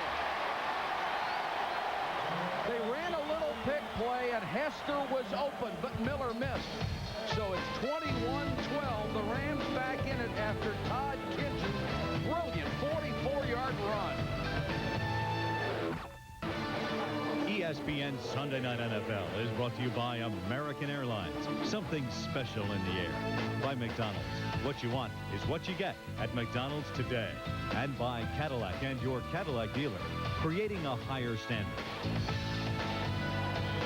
Mike Patrick, Joe Theismann, Mark Malone, our ESPN crew with you from the stick. It's 21-12, 49ers. Taken by one of the upbacks at the 20. Adam Walker. And he fights his way out to the 29-yard line. Mike, the 49ers are good, but they can't play one man short. That's what happens. 1, 2, 3, 4, 5, 6, 7, 8, 9, 10. Deion Sanders should be right there, but he's not. Without that extra defensive back, there's a void. There should have been somebody right there for Kinchin. But this is just great individual effort. Just cutting back, looking for daylight.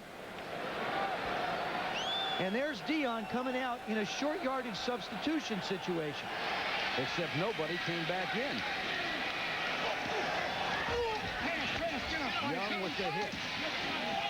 Carter fighting for more yards. Got it out to the 35-yard line. Marquez Pope, injured earlier, back into the ball game, makes the tackle. Kinchin out of LSU. Called him the stealth bomber in Baton Rouge. First time in his career he has rushed for a touchdown. Made a big reception in the first half. Did the same type of running to pick up extra yards to set him up for the field goal.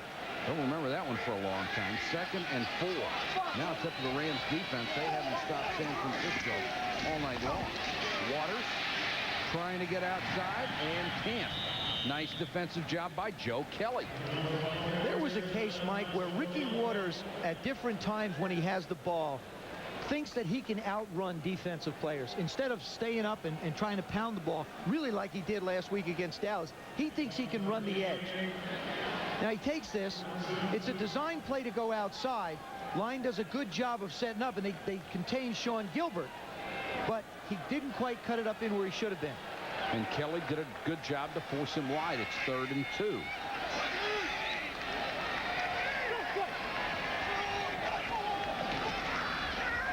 Young with a little quick toss to Rice. He's got another first down. That play has worked every time they run it.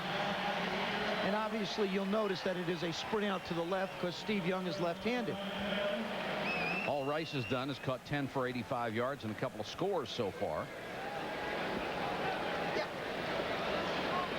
What has Steve Young done with the football? You might ask. I'll tell you. Look to the left side. 7 out of 8, 6 out of 7. Remember, he's a left-handed guy, so that's where he's going to go with the football. Keeps working his side of the field.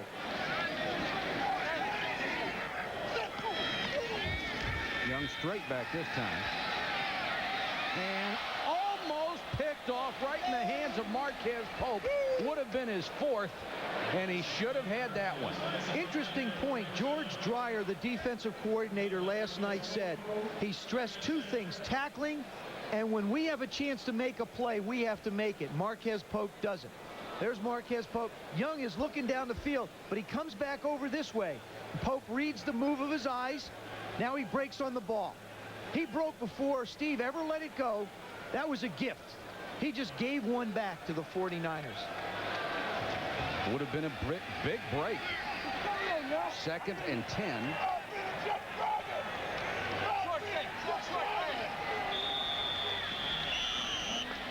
Rams show blitz, and the play clock runs down. That'll cost them 5. And the 49er offense that looked so smooth in the first half, showing a couple of chinks here in the second half.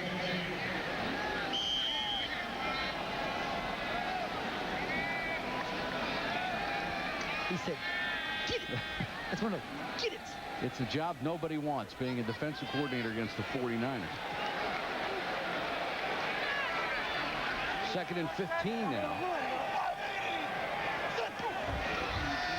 Quick set again by Young for Rice to the 28-yard line. Thanksgiving may be 5 days away, but Jerry Rice feasts on the Rams. That's cheating. That's just too good. This is a perfectly thrown ball and a great release. Jerry Rice wins this at the line of scrimmage. See how he freezes Israel? Then he gets up the field. Now he's running straight up the field, not towards the sideline. Ball is perfectly thrown and winds up with a big completion. He beat Steve Israel, who was in there for Henley, who was still out with a groin pull in the locker room being examined. Waters stumbles forward to about the 26. Great covered play. By Kelly. Shane Conlon fired in, just managed to catch a little bit of Ricky Waters' feet. One of the Rams players says Shane Conlon always looks like he's been hit by a truck, but when the ball is snapped, he's there. 2nd and 8.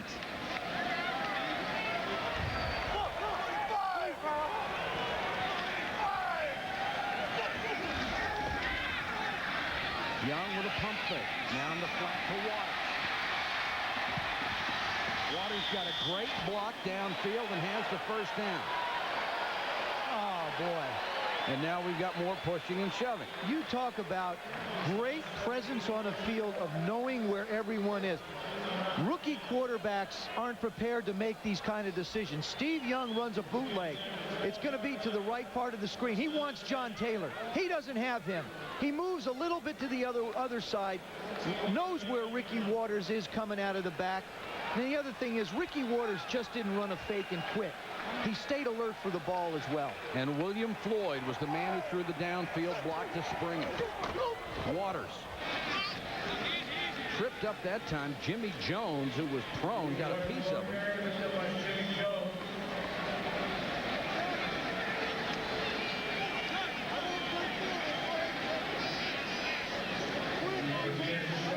Jerry Rice has just gone over 100 yards. That's the 47th time in his career. Number 2 all-time to Don Maynard, who has 50.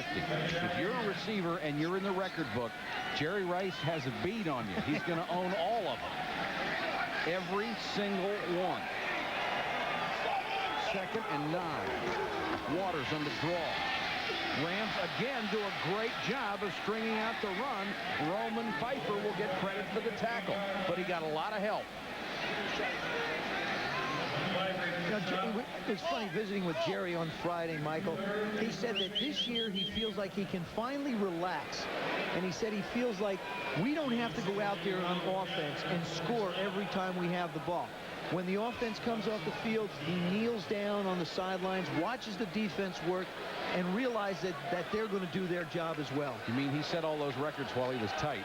Yeah. That's a little scary. Uptight. Unbelievable what he's been doing for us. 3rd and 13. Rice in motion.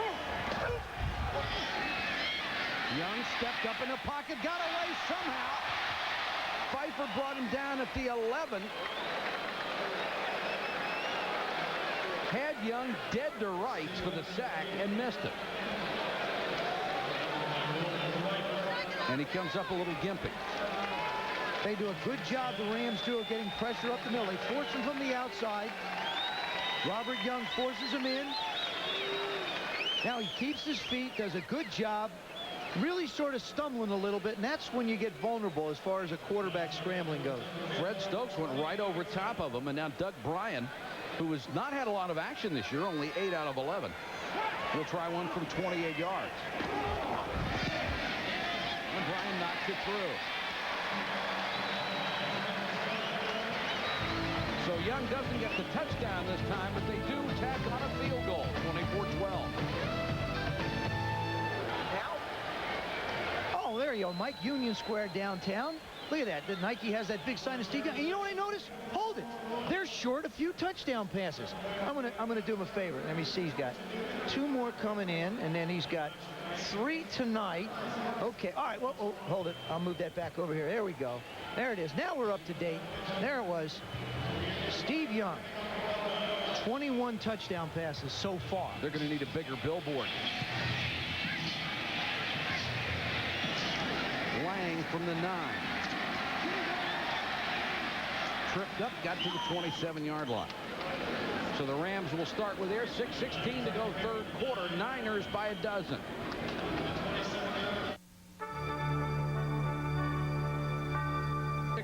To go, 3rd quarter of play from San Francisco, where the 49ers have a 12-point lead. Deion Sanders, he has allowed 1 reception tonight, covering Flipper Anderson. What a huge difference he has made in the 49ers secondary. Rams start from their own 27 out of the eye.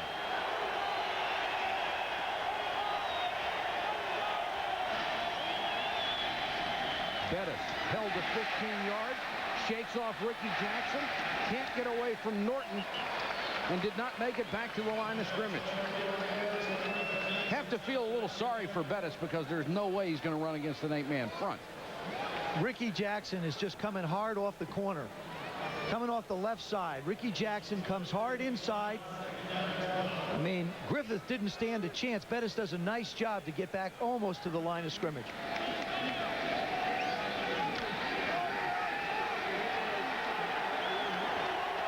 Second and 12. Bettis has been held to 13 after a loss of 2. Miller cranks it up. Barely underthrown and just knocked away at the last moment by Davis. Intended for Isaac Bruce, who had him beat by a step.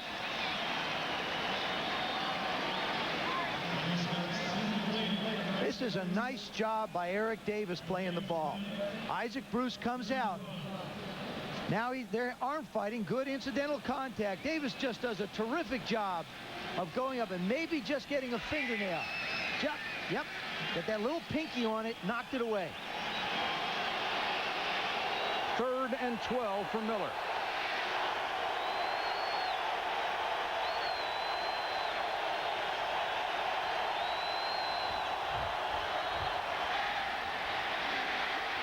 Has to scramble, throws on the run complete, but it's going to be short of a first down. Kinchin makes the catch. Now let's check the mark.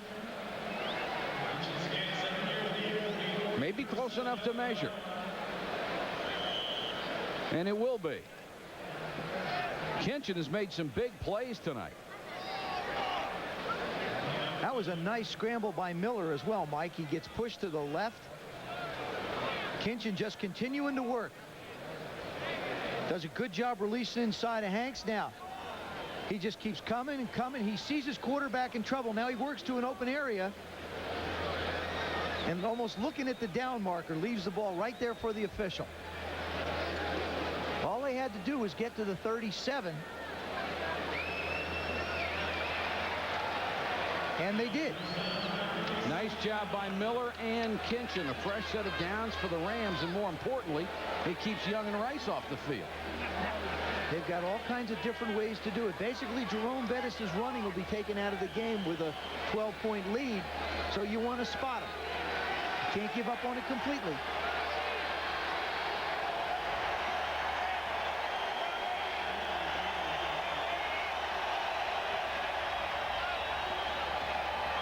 Bettis, that time it was a 7-man front, and they still handle him. The tackle by the rookie Bryant Young. Everybody was talking about where Deion Sanders was going to go play football as he went on his tour. He wound up here in San Francisco, and he's been such a great addition.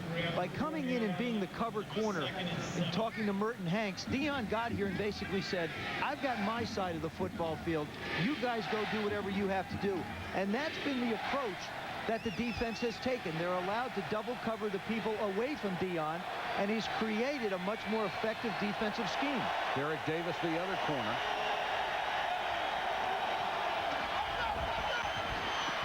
Bettis on the screen. Room to run. Gets up ahead of steam and has a first down in midfield. I get so excited when I see somebody do something smart. Jerome Bettis on the screen, he doesn't just catch the ball and turn blindly. Watch what he does.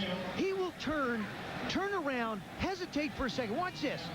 Bettis is looking at, now watch what he does. This is great. See how he turns? He doesn't take off and run. He hesitates. He sets up the blocks for his linemen. Then he makes the run. This is just great running. See how he pauses? Now he starts. That's a great screen run. And what a lot of fun he is to talk to. A very engaging young man and a great play. From midfield. Miller airs it out again. Intended and caught by Flipper Anderson. Sanders got lost, and Anderson has the touchdown. He was right with him, Joe, and then hesitated, slowed down a step.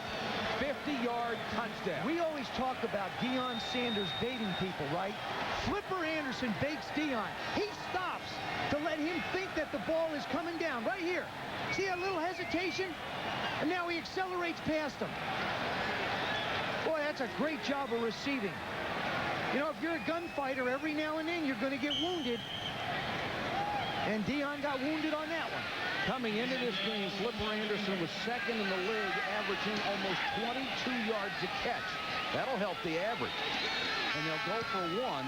Zendejas knocks it through. And the Rams cut it to 24-19. And for one of the rare times, Deion Sanders burned for a score. against Theon. They have to feel like the ultimate challenge is laid out in front of them. But there's no way he'll sulk. He'll just go back out and try to make another play. Lovell and Carter are deep, and we have a game at 24-19. Carter from the 20 has a seam. Flag is down. And Carter all the way into Ram territory at the 46. Now we'll check the penalty. It's going to be holding against the 49ers.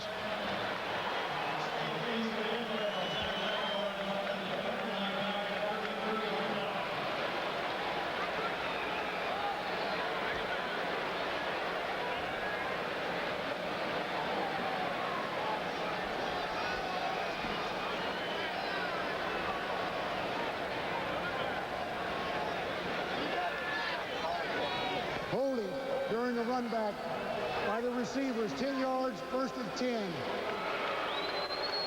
Red Cashin wasn't going to let Antonio Goss, number 98, sneak by him. There he is, number 98, right in the middle of your picture. Going to tackle Lang. I don't know what he got up trying to politic about. That's a great tackle. Great tackle. But it pushes San Francisco back inside their own 25.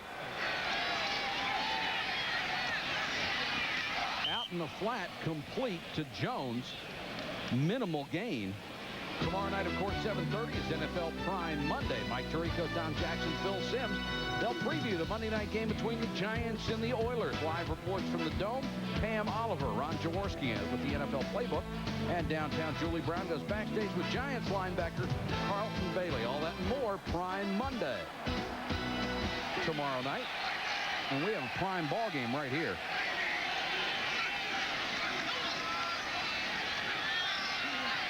Young with play action. Waters right in the middle of 5 Rams.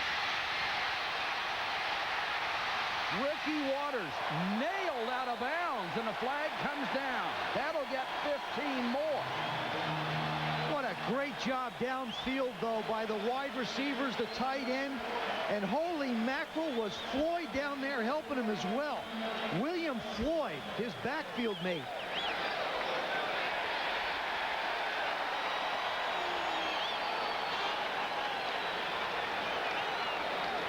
Oh, it's one thing to give up a big play. Unnecessary roughness. Number 26 on the defense. 15 yards. First down. Anthony Newman, the free safety. It's another thing to tag it on. The play in itself is good, Mike. Young fakes to Floyd. Now, Floyd's sitting down about 4 yards. Ricky Waters is down the field 20 yards. Watch this. Right part of your screen. Who's out there blocking Floyd? Look at Floyd. Look at William Floyd. Look at Brent Jones. And look at the yards after the catch because of the extra effort. And there's 15 more. Spotted at the Rams 25. Here comes the reverse to Rice. Young throwing a block. They'll still only get a couple. Steve Young threw one of those great quarterback, I'm going for your ankles block. No. That was actually a good block. That wasn't one. Oh, I didn't say it wasn't a good block, but he didn't go up around the shoulder pads either. Nah, but he got the guy on the ground. Lower left of your screen against Gerald Robinson. There he is, Steve Young coming out. Throw that right shoulder through. Get that guy on the ground. Oh, devastating. See, that as a quarterback, that's devastating. Devastating, yes, sir. That's what you say in the quarterback meetings. That's right.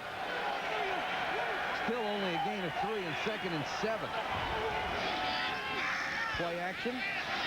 Young to his second receiver, and Taylor was going deep. He thought he was going to pull up. Bailey, the closest man to it for the Rams. I think it's the only bad pass Steve Young's thrown tonight. And, you know, you wonder, was it a bad pass or was he just throwing the ball away? I mean, he had the guy right in front of him, the defensive guy. It was him and the other, so he just turns and throws it. Remember, if you're in the pocket, you're allowed to throw the ball past the line of scrimmage, and it's not intentional grounding. You don't need a receiver in the area. Look at the numbers on Steve Young, couple drops. And he answered any questions people might have about him last week. I think he's been a brilliant quarterback ever since he's been starting for this team.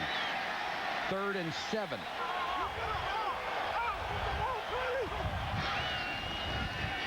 Big rush. Young throws on the run and incomplete just over Nate Singleton's outstretched hands. The Rams defense comes up big. you're going to start to see the footing get a little bit tough. I think the tide's starting to come in because it certainly affects what happens on the field. Steve Young goes back in the pocket. Stokes comes pressure on the right side. Now Young slips. Right there he slips, loses his footing a little bit. Just can't quite hang it up enough for Nate to make the play. Doug Bryan, who was hit from 28, will try this one from 41.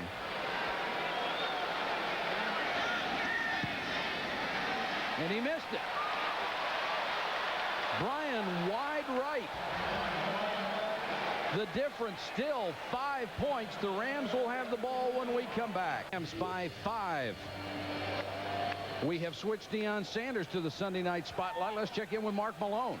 Yeah, thanks, Mike. I heard you and Joe talking about Deion's effect on this defense and how he allows people to free up. Let's take a look at what happened in the video on the touchdown. Watch him. He always plays his hips inside and uses the sideline because he's getting no help. He runs flipper to the sideline, and look, down at the bottom of the screen is Deion, and watch the free safety at the snap of the ball. He moves over the top to give everybody help. Chandler's got him one-on-one, takes his shot. Great job by Flipper Anderson. I'll tell you what, it's not going to happen often against Deion, guys. Absolutely, Mark. It looked like Deion might have gotten his feet tangled up. That's why he lost the step. Miller starts from the 31. Bettis, no place to go. He'll lose a yard.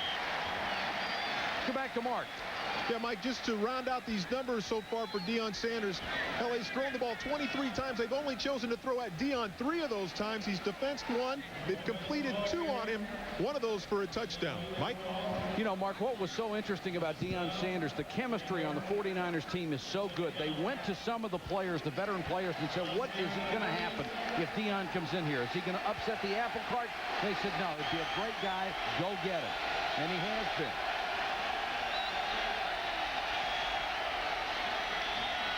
Play action by Miller. All day to throw. Throws complete. Flipper Anderson. And Anderson out to the 43-yard line. And you can see Chris Miller and the Rams offense gaining confidence as this game goes along. Well, Chris Miller has decided to go to his big gun, and that is Flipper Anderson. Deion comes up to try and jam him. Gets a pretty good jam. Flipper holds his feet, but again, does a nice job of keeping Deion behind him and then coming back to the ball. That's the end of the third quarter from the sticks. San Francisco 24, Los Angeles 19. 2 quarterback injuries today, but 1, so the 49ers need a win to match the Cowboys for the best record in the conference. Looked like they had it salted away. Yeah, well, you know, they realize that they cannot let this game get away from them, because then the Cowboy game is meaningless. They're losing home field advantage possibility. That's what they're shooting for. The other thing is, Steve Young said, the reason why I've been able to put up such big numbers against the Ram teams is because the games have always been 4 quarters of hard-fought football. They're in a battle now. Rams offensive line has done a sensational job. Bettis, boy, can he run. Bettis down to the 37-yard line. Here's an interesting statistic on Jerome Bettis. We all know what kind of running back he is. He had 243 carries coming into this game. But he is second in running backs to LaShawn Johnson of Green Bay with yards after the catch, with an average of 12. Good job by the offensive line. Tom Newberry, Ashmore. Miller does a good job scrambling around, just moving enough to make the play. Well, he gets up ahead of steam. You don't want to be a 170-pound defensive back leaning into him. And the 49ers are going to have to use a timeout. I'm sorry, the Rams take the timeout.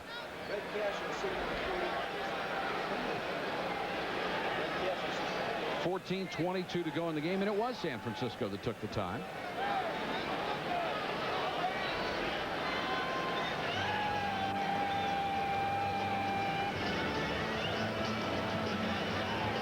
Talking about the Cowboys and the 49ers battling for the best record in the conference, here's what they have left.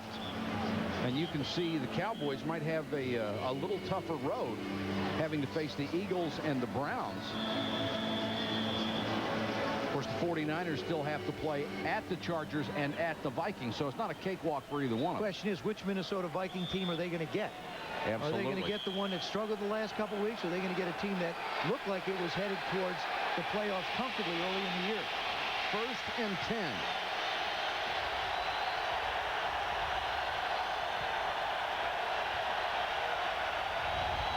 Bettis. Just nothing there for the big guy on the ground game, and the 49ers have obviously made up their mind. They're going to stop the run first. Well, Mike, I'll grant that there's nothing there, but when you've got Jerome Bettis, what looks like nothing at all winds up with a 2 or 3 yard gain. You come up 2nd and 7. Now, if you want to run play action, they've got to respect him. Maybe you didn't get a lot of yards, but it helps your next sequence of plays. Well, I'm not saying go away from him. He's too good to do that. You're right.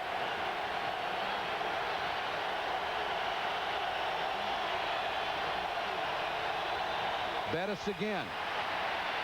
Slips 2 tackle. Stiff arm and got down to the 26. There's a flag down. This may be a face mask. It's going to be, but I think it's going to be against Jerome Bettis possibly for stiff arming. I don't think this one's going to go against the 49ers. This one may go against the Rams.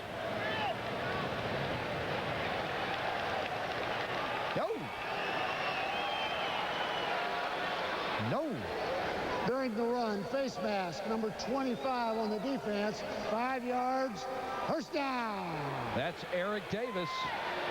Boy, I'm surprised. Bettis does a great job. We talked about the quickness of his feet. Look at these feet in the hole. This guy's 245. He breaks away. Now watch his left hand. There's a face mask. They trade it off. I don't believe that. He is quick enough at 245 to make Merton Hanks miss.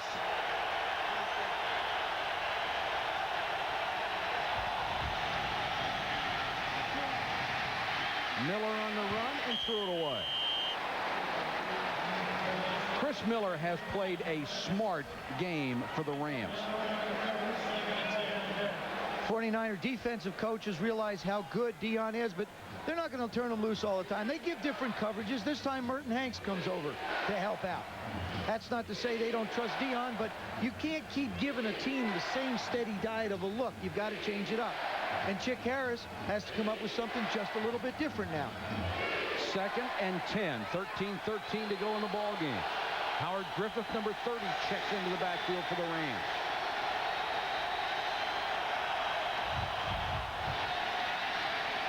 Miller with time.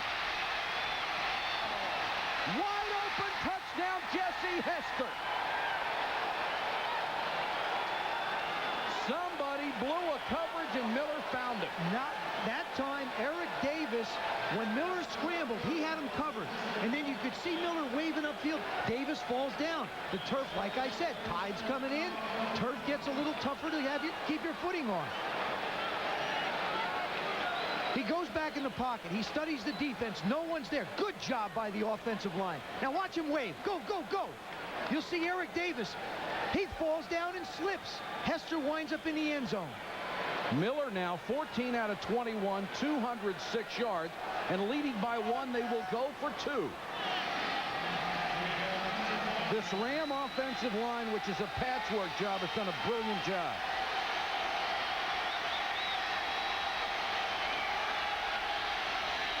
Bettis, 2 points.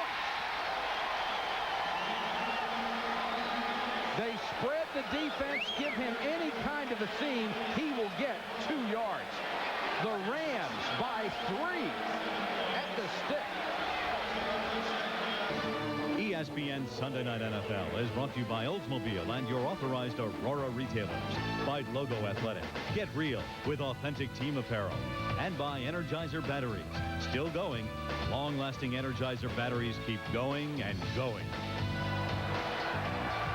It is a happy Rams sideline as they have taken the lead over their arch rival, the 49ers, 27-24, 13:05 to go in the ball game.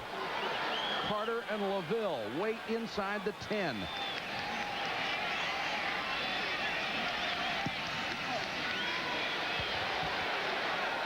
Carter from the 14. Hammers his way out to the 37. On that last touchdown, Mike, this is a great job by Miller, but watch this. That's Eric Davis. As Miller scrambles, Davis is going to head back here, but he's going to lose his footing. He has him in man-to-man coverage. Hester stops. He slips once. Now he slips and falls down. That's how Hester got so open. On the two-point conversion, Stubblefield gets blocked by Newberry, and Plummer gets stood up by Chuck Bellin, and Big Jerome winds up in the end zone. That was the 4th time the Rams have gone for 2 this year, the first time they have made it. Floyd. Joe Kelly grabs him around the neck and plants it. You know something, the 49ers right now, Mike, have got to feel more pressure than they did when they played the Dallas Cowboys last week, because this thing is slipping away from them from a momentum standpoint. They've gotten 1 field goal in this second half versus 3 TDs for the Rams. And not only is this a game they were supposed to win because they've beaten the Rams 8 straight, it's a game they have to win to stay even with Dallas. Dexter Carter in the backfield goes in motion. Waters, big hole up the middle. Waters to the Ram 46. Gain of 15. I think that's a great call by Mike Shanahan, the offensive coordinator of the 49ers. You would expect, with the 49ers down, to come out and throw the football, right? They come out and establish a run game to get the offensive line involved. Steve Wallace, number 74, blocks Roman Pfeiffer, number 58, on a big play. Young forced out of the pocket. Got away from White and forced out of bounds. Steve Young with another great scramble, goes down hard. Grabbing at that left leg. And fortunately, he comes up without a limp.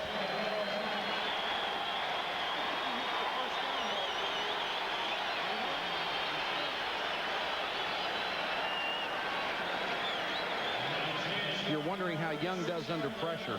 He completes 72.9% of his passes in the 4th quarter. Pretty good. Yeah. 2nd and a yard. Floyd. And the battering ram has the first down to Rams 34. Floyd, 242-pound rookie out of Florida State. And we've already seen how well he blocks tonight. This kid here is really a complete football player. I was so impressed on Ricky Waters' big run. He's only 5 yards down the field when Ricky Waters catches that ball 20 yards down, and he's down in front of him throwing a block.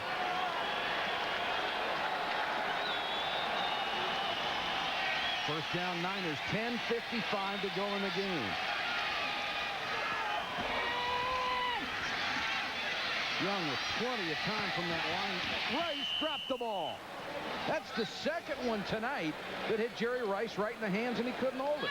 Podlight doing exactly what he said. Don't let Jerry Rice beat me deep. He's got a lot of catches, but only 100 and some odd yards. And that's only about 10 yards a catch, but no real big one in it.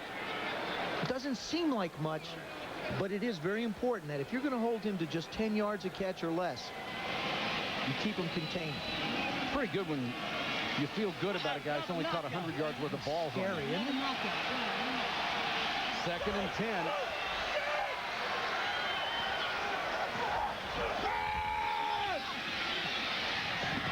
Young, that one short hopped into Taylor, incomplete.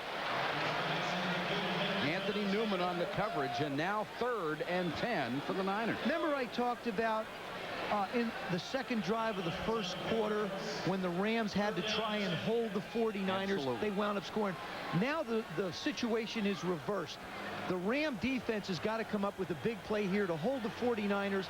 Important for the 49ers. They've got to get a first down because this is a little bit too far out to try a field goal.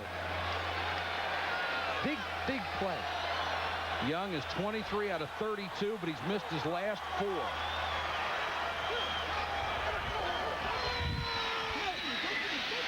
Pressure on Young, got away again. Wide open, McCaffrey to the 2. But there's going to be a penalty. He crossed the line of scrimmage. Steve Young was past the line of scrimmage when he threw the football. And takes away the big gain that would have given them 1st and goal. That's the danger when you scramble. You have to know where you are. He slips coming out a little bit, and that disorients him. created to become disoriented. Whatever. Illegal forward pass thrown from beyond the line of scrimmage. Number 8 of the offense, 5 yards, 4th down. I'm going to show you where the line of scrimmage is. All right, here's the line of scrimmage right there. Okay, the 34-yard line. Now, as Young goes back, good pressure, a little twist up front. He's scrambling. There it is. Oh, sorry. That was the line of scrimmage. That's where you threw the football. Can't do that, Steve. And instead of being able to try a 47-yard field goal, they bring on Wilmsmeyer, and he's got to punt the ball. The field goal here off a wet field would be 52. Ram defense did the job they had to. Kinchin filling in for Johnny Bailey as the kick return man, but remember, as a rookie, he had 2 punt returns in 1 game for a touchdown.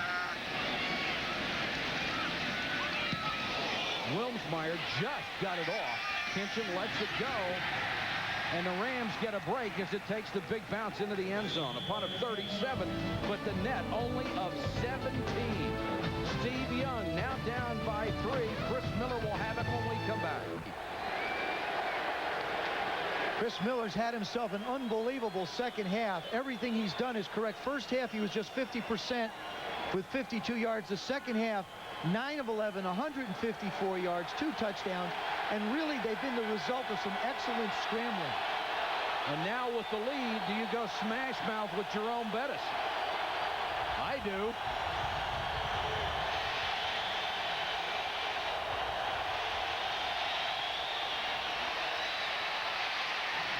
The big man gets it out to the 23. Good tackle by Ken Norton Jr. Ken Norton Jr. put in a position to be able to make plays and scrape. He has Bettis. Defensive line ties up the Ram offensive line. They do a good job. Norton just comes around. That's a yeoman's effort, bringing down that big horse one-on-one. It's amazing to watch a guy who's 243 pounds who can get outside. 2nd and 6.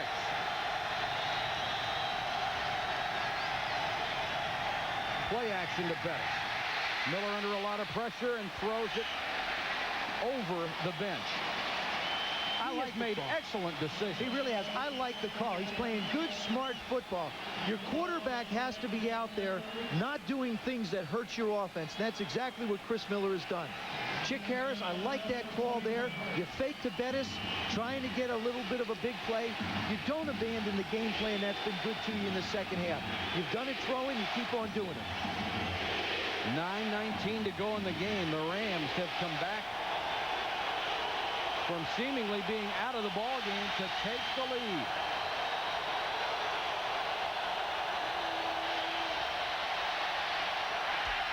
Miller throws short. That's got to be interference. Kinchin was simply run over by Dana Hall. Holy cow. He just tackled him before the ball got there. I don't understand it. Absolutely cannot understand what determination. Watch the right part of your screen. The ball is thrown. I mean, Kinchin is just absolutely run over. You're right, Mike. That's incredible. And the official is standing right there. Brings up 4th down, and Landetta will kick to Carter. Well, I don't know what else you could call it. Bad kick by Landetta. Shanked it. Gets a bounce, and it goes out of bounds at the 43.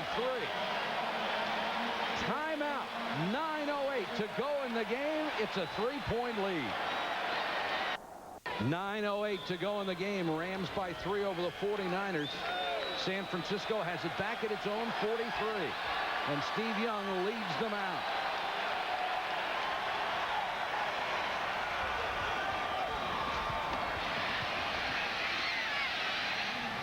Intended for Rice, and Todd White was right there.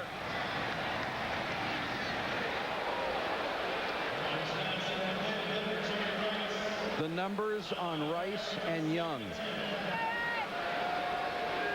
They have been spectacular, especially in the first half. And there is Todd White limping off the field. Here are the numbers. Young passing for 247 yards, 3 touchdowns. Rice with his 47th 100-yard game of his career, has 2 of the touchdowns. The thing is, they're going to need some more numbers. Well, they're behind. The first 5 drives, he had 11 catches. The last 2, he's been shut out. Wyman Henderson comes in for Light. Waters just shy of midfield. That'll leave about 3rd and 3 as Anthony Newman made the tackle. Light will go to the bench and be tended to. They can ill afford to have him out. There's Henderson.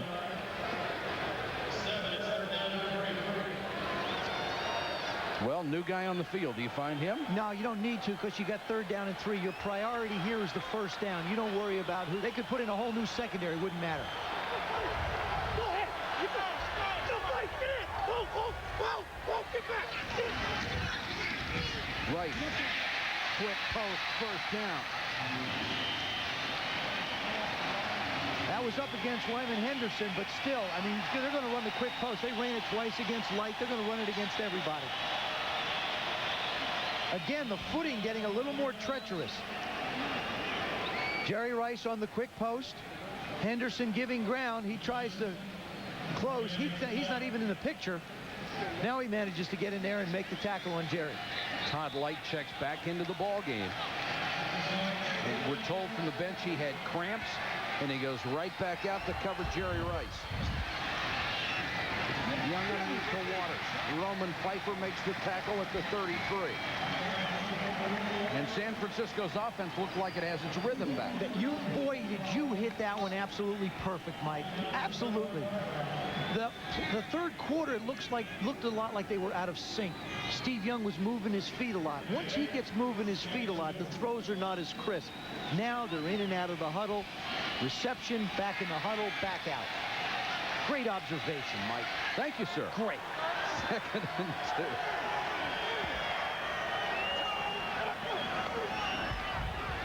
Young to throw on short and overthrows Taylor. Bailey was with him, and Toby Wright coming over from his safety spot to help cover. A lot of people think you complete deep passes by deep throws, but you win them at the line of scrimmage. Look at the job John Taylor does at the line of scrimmage. And Steve Young would love to have this one back 10 times. He'd complete 9 of them, I'm sure. That time he did not. Now 3rd and 2. From here, it would be a 48-yard field goal try if they don't pick up the first down. Waters the single setback. And he'll get it on the draw. Slipped a couple of tackles and dives to the 25. First down, San Francisco. That's just a good call. You're doing what you have to do to move the chains to get yourself in position to score. Nice job up front. Bart Oates, number 66. Giants let him go. It's interesting talking to Bart Oates. You know, of course, he played with Phil Simms all those years. He said, getting Steve Young now as a quarterback, he understands what a mobile quarterback is. He said when he had Simms, he thought that was the guy that moved from house to house in the neighborhood.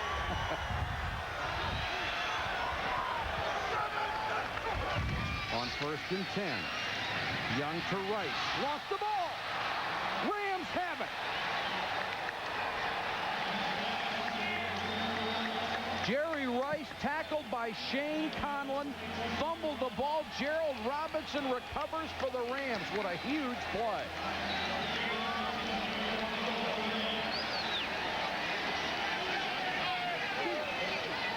Big plays being made by that Ram defense and the offense.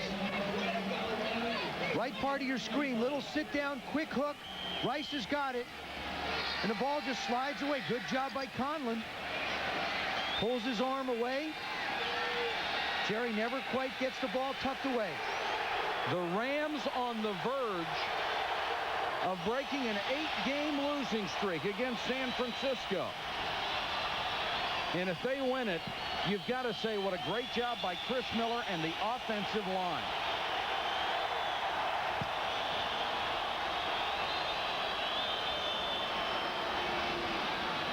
They're going to have to reset the clock because it was continuing to run. I mean, we're here in Candlestick, so.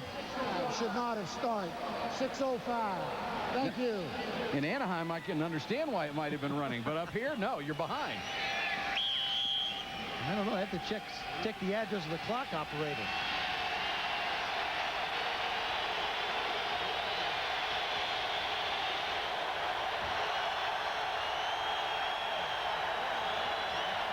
Bettis diving forward to the 25. And keep in mind, if you have followed this series for years, this may be the last time the San Francisco 49ers and the Los Angeles Rams play each other.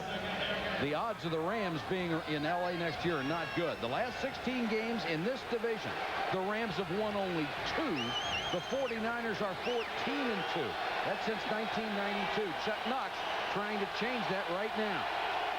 2nd and 8.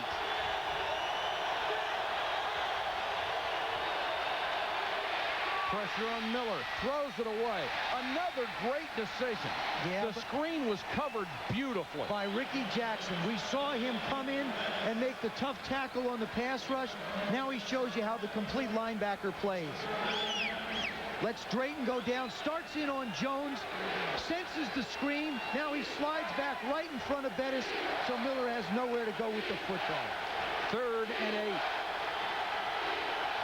The 49ers waving their arms to the crowd, and they get the help.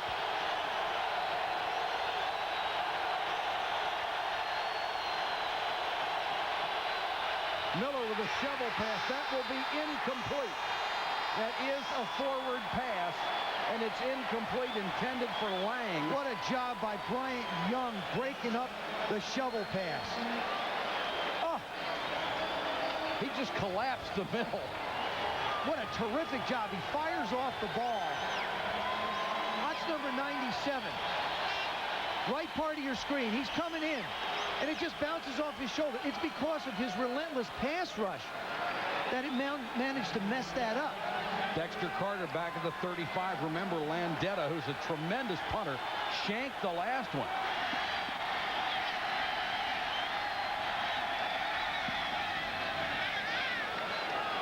Nice punt this time. And Carter has to go down on the ground to hold on to the ball. A 42-yard punt, no return. 5:14 left. Here's Mark Malone. Thanks, Mike. Maybe a developing story here with Dion. Of course, he's playing with a sore, dislocated finger. 3 drives ago, he got his face mask, or got his hand up in the face mask of Flipper Anderson. I want you to watch this. And right there, I think he hurts the fingers. He starts to put the hand down at his side. He's really not much of a factor on the tackle. Then he comes back 2 drives later, and he starts to play the off position. It looks like he's trying to guard against that finger in the final drive. He used a bailout technique.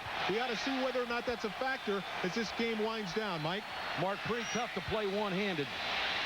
Waters and Floyd are the backs. Young under pressure. Now he airs one out. Contact downfield. Rice ran into Light. No flag. Let's go back to Mark.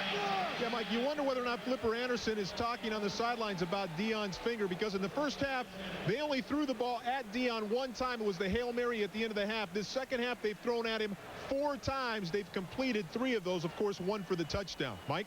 Mark, that's a great point, and about the only way you can throw at the guy if he's hurt. Yeah, well, you try. The other thing is, I don't think you can totally go away from him. You cannot eliminate that part of your offense. You have to take a chance. Not when Flipper Anderson is your big weapon. 2nd and 10. Play action. Young in the flat to Brent Jones. Wide open. And Jones wheeled out of bounds across midfield. There wasn't anybody within 10 yards. You know, they haven't thrown to him in the second half up until now. One quick one early in the second half, but basically it's been get the ball downfield to Rice, get the ball downfield to Taylor. You lull that defense a little bit of sleep, now you come back to Brent Jones. Big Sean Gilbert being tended to on the sideline. 6'4", 315, the Pro Bowler. And they'll miss him on the pass rush. Waters. Hasn't been much room to run tonight. Roman Pfeiffer again with a hit. Pfeiffer's had a good game from that right outside linebacker. Let me set the stage a little bit for you as we move into this 4th quarter a little more, Mike. Right now, I believe the 49ers are in a position where they have got to go on a 4th down if it comes up. If it's reasonable yardage, they've got to go for it if it does come up.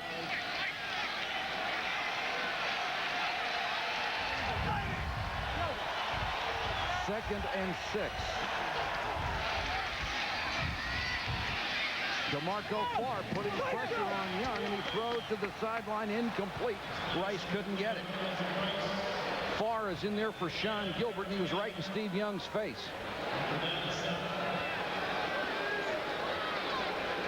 Free agent rookie out of the University of Washington. And Sean Gilbert checks back in. Hey, you like it when a guy, you can come in cold off the bench, you come in, you put a little pressure on somebody, feel like you've done something. Then comes the big horse, the big bear. Sean Gilbert says with the double teams, I haven't even been close enough to whiff a quarterback lately. 3rd and 6. Young with a short set to Rice. Horse-collared by Light at the 31. Even when you know it's coming, you can't stop it. Well, what do you do? I mean, if you try and jump inside, he's going to take it up outside again. I mean, this is what Jerry Rice does to you. He forces you to take away big plays and allow the small ones. Light does a good job. He's not going to let him go outside. So what Jerry does is start outside, come on hard inside, and Light continues to make the tackle. Good, quick, crisp set by Young. Steve Young just hit the 300-yard mark, 28 out of 41 tonight.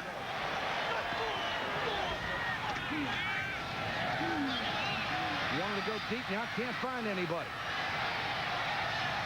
And throws it away. Floyd, the only man downfield, and he was covered well by Marquez Pope. You saw the pump fake. He wanted it all. They wanted to go up top. They see what they did. Remember, they threw the quick post on the left side. Now what happens, you figure you throw the quick post, you're going to get the secondary and the backs jumping up a little bit. So what you do, you come back on the other side, you fake the same move, and then you try and go up top. Great job by the defense of the Rams. Sean Gilbert looking a little gimpy, comes out of the ball game again. Farr checks back in. That's the 3rd 300-yard game this year for Steve Young. Draw play, Waters. Pfeiffer again is in on the tackle along with Farr and Jimmy Jones. Time really a factor now, 3:20 and counting. And Gilbert looks like he's in some discomfort. Remember the significance of this game, not only between these two teams in their rivalry, but the Dallas Cowboys went to 9-2 today in that race for the best record in the conference. San Francisco needs a win to tie them. 3rd and 6, 2:58 left.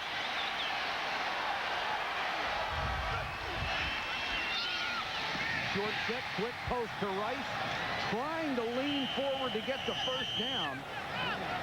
Pfeiffer well aware of where he was. Keith Lyle was also in on the tackle, the rookie. You know what I like about the San Francisco offense, besides the fact it's stocked with all-world players, is when they find something that works, they aren't going to go away from it. They're not going to abandon it for the sake of thinking you're going to stop it. They keep coming back. This is the quick post to Rice. 3 steps off, inside. Jerry knows where he has to get to for the first down. See him looking at that line? He knows he has to get to that line if he can. They'll bring in the chains to measure.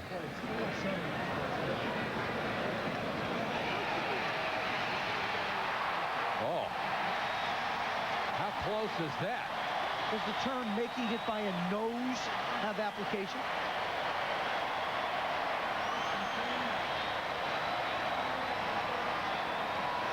The 49ers already in field goal range that could tie it.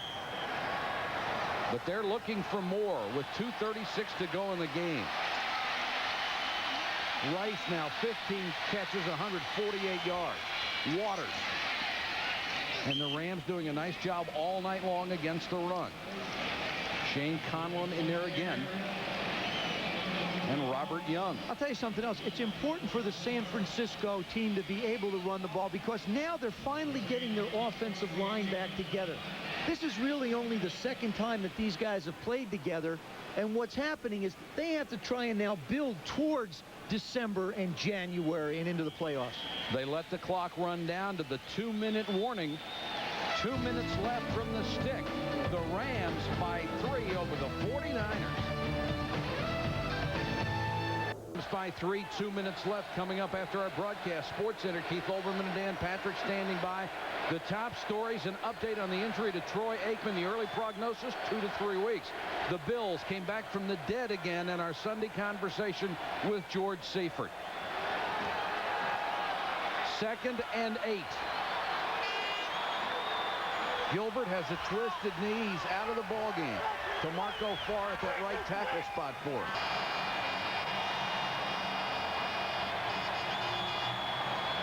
Steve Young's 4th touchdown pass. Jerry Rice 3rd score.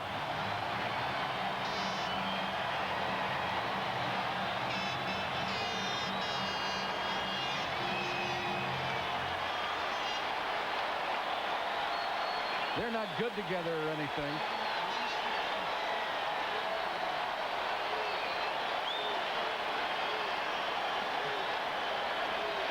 Young 30 out of 44, 325 yards, 4 touchdowns. Rice 16 catches, 3 scores. I got to go back to that billboard. That's right. Change that billboard again for Steve Young. Sorry, Steve, you're moving too fast. The point after is good, and the 49ers go up by 4.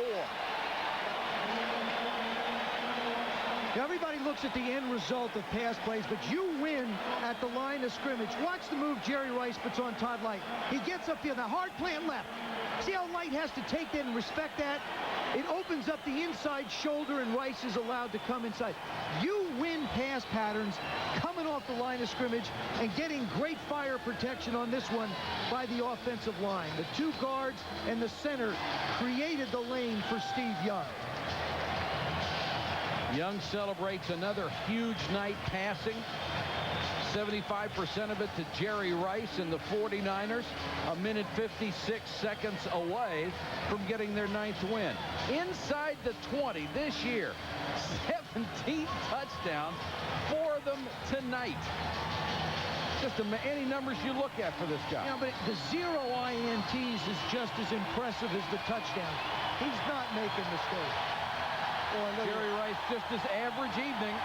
16 receptions. Remember, he had 19 in the 2 previous games. I told you he was going for it all tonight. Unreal. He loves to play the Rams. Now Chris Miller will have to answer the call. Lang and Kinchin waiting the kick of Bryan. That's Kinchin. He's had a couple of great runs tonight.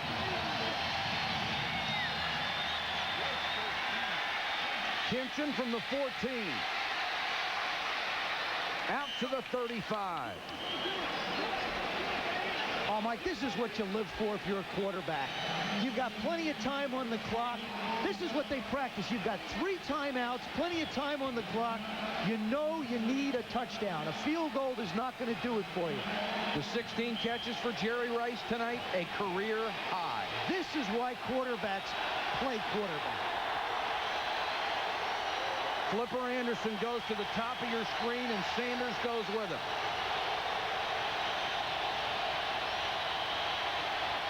Draw play. Lang dives to the 40. Gain of about 5. On the other side of that, Mike, this is why the 49ers invested so much money in the guys that they brought in.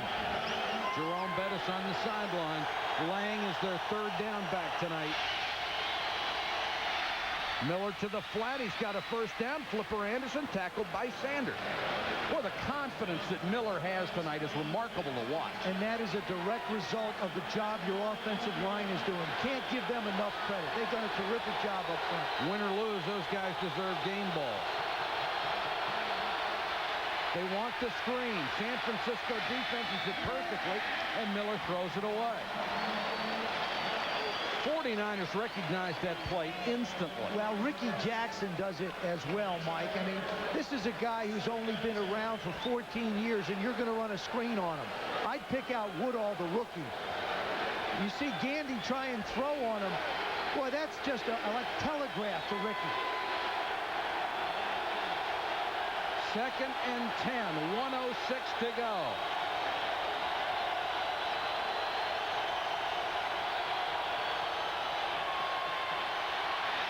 Miller misses Lang in the flat. You know where I go with this football? I go in the middle of the football field. I'd work one of the two inside slot guys somewhere in the middle of the football field, or run the two inside slot guys out, let the outside guys clear in behind them. But I would work somewhere in between the numbers. That's where I would try and get the first down. The Rams have plenty of time because they have all 3 timeouts left. Absolutely. That's why you're not limited to a portion of the field with this many timeouts. 3rd and 10.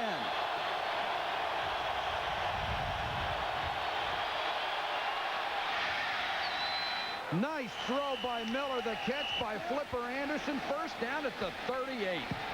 Chris Miller showing you shades of what he was when he was healthy in Atlanta, when he was a rising star in the National Football League. Big time throw, big time catch and move. Deion's backed off a little bit. He said he had trouble jamming with that left hand. That was his jam hand. Now he has to play back. Flipper does a good job of getting his feet down as well. Flipper Anderson 5 catches in the second half after he was shut out in the first.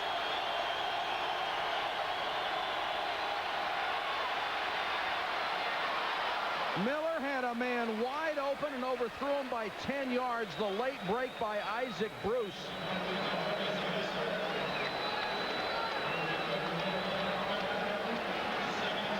Check it, Jesse Hester. That was the one that he tried to force down the middle. If you're going to play a double zone, that means the corners are up. The safeties have each a half of the field. That middle is vulnerable if you can get by that first underneath set of coverage. 2nd and 10 with 48 seconds left. Field goal does them no good. Down by 4.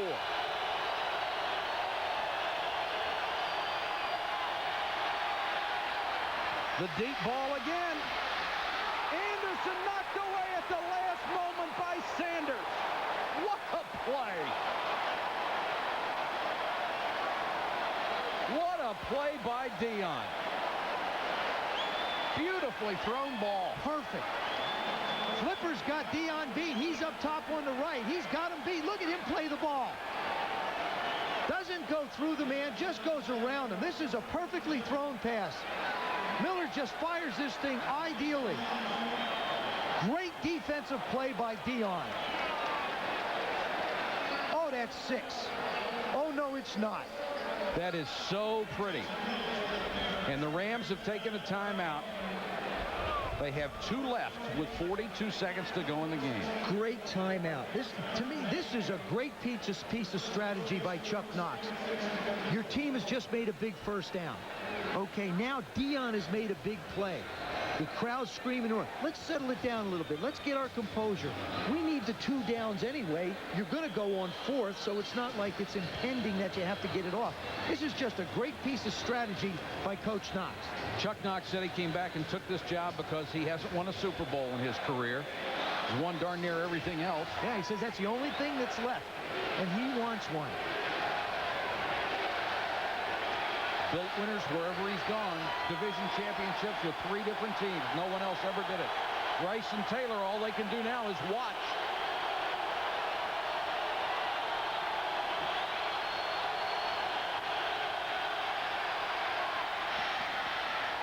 Anderson went deep. Miller threw out. There is a flag down. The indication against the Rams. If it's declined, it would bring up 4th and 10. No, you can't decline it. I think you cannot. I don't think you can. I think you have to back them up. Maybe you give them another down, but I think you have to back them up.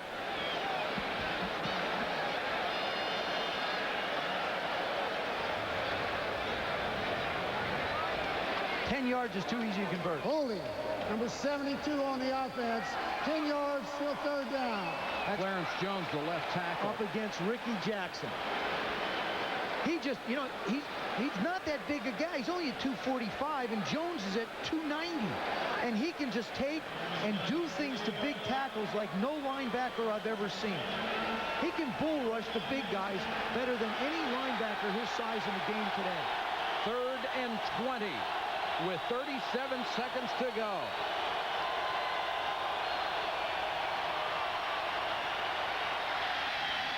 Incomplete, huge hit by Merton Hanks on Hester. Remember I talked about earlier with the acquisition of Deion Sanders, you get a Merton Hanks. Merton Hanks is playing safety, but he's really a corner. He can play the corner, so you've got all those corners on the field, Davis, Sanders, and Hanks. Left part of your screen. He sees the crossing pattern. Watch him break. He goes up and makes a play on the ball and darn near takes Jesse's head off. Everybody on the 49ers says he deserves to be in the Pro Bowl. 4th and 20. Last shot for the Rams. Miller throws underneath and Lang dropped the ball.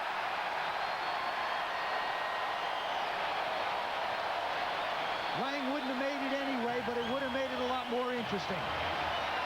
Chris Miller dejected on the ground. He has played his heart out tonight. Made great decisions and great throws. It's interesting, Mike. The last 2 weeks have been big weeks for the defense of the 49ers. They've come up big in both these last 2 weeks, particularly tonight as well. Miller does a nice job of being flushed. Now, this pass is only about a 5-yard pass. He's going to have to run 15 yards. He's not going to make it anyway. Steve Young, he knows that's it with 25 seconds to go. Miller on the other end of that emotional scale. The other thing about what the 49ers did, they had this game in the bag, then they saw it slip away, fell behind. It takes a great team to come back from that, to recharge that emotion. They had a couple of opportunities to put it in. They managed to go to the big guns. The Rams use another timeout to stop the clock with 23 seconds, but they don't have enough. All the 49ers have to do is kneel down and kill it. This is so disappointing for this Los Angeles Ram team and Chris Miller, because they have been in so many games. Haven't they? I mean, the only game that they really got blown out in, I believe, was the 49er game. The first one. That was it. Everything has been a 3-point loss, a 6-point loss. I mean, they've been so close. And Chuck Knox knows he is close. He just needs a couple of more players to make this a real good team. And Kinchin will remember this night for a long time, even in defeat with the brilliant run he had on the reverse. The Rams do not have to hang their heads in shame. Yeah, it's disappointing. That's why you do it, but certainly not in shame.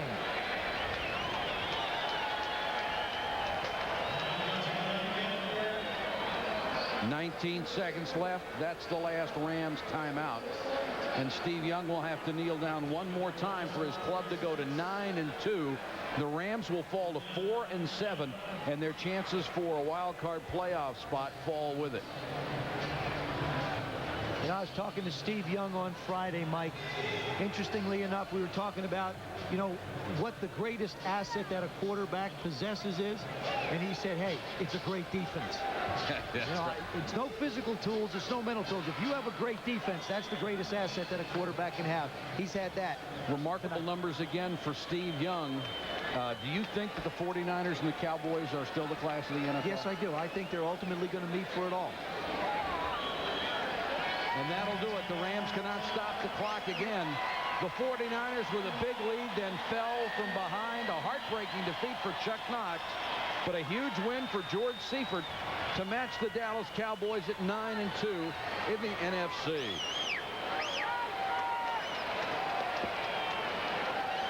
Our final score, the 49ers 31, the Rams 27. Coming up next, Sports Center, Keith Olbermann and Dan Patrick will update you on the injury to the knee of Troy Aikman, probably 2 to 3 weeks. The Buffalo Bills come back and win. And our Sunday night conversation with 49ers coach George Seifert. For Joe Theismann, Mark Malone, and our entire ESPN crew, this is Mike Patrick. Thanks for watching, and good night from San Francisco. Sports Center is next after this.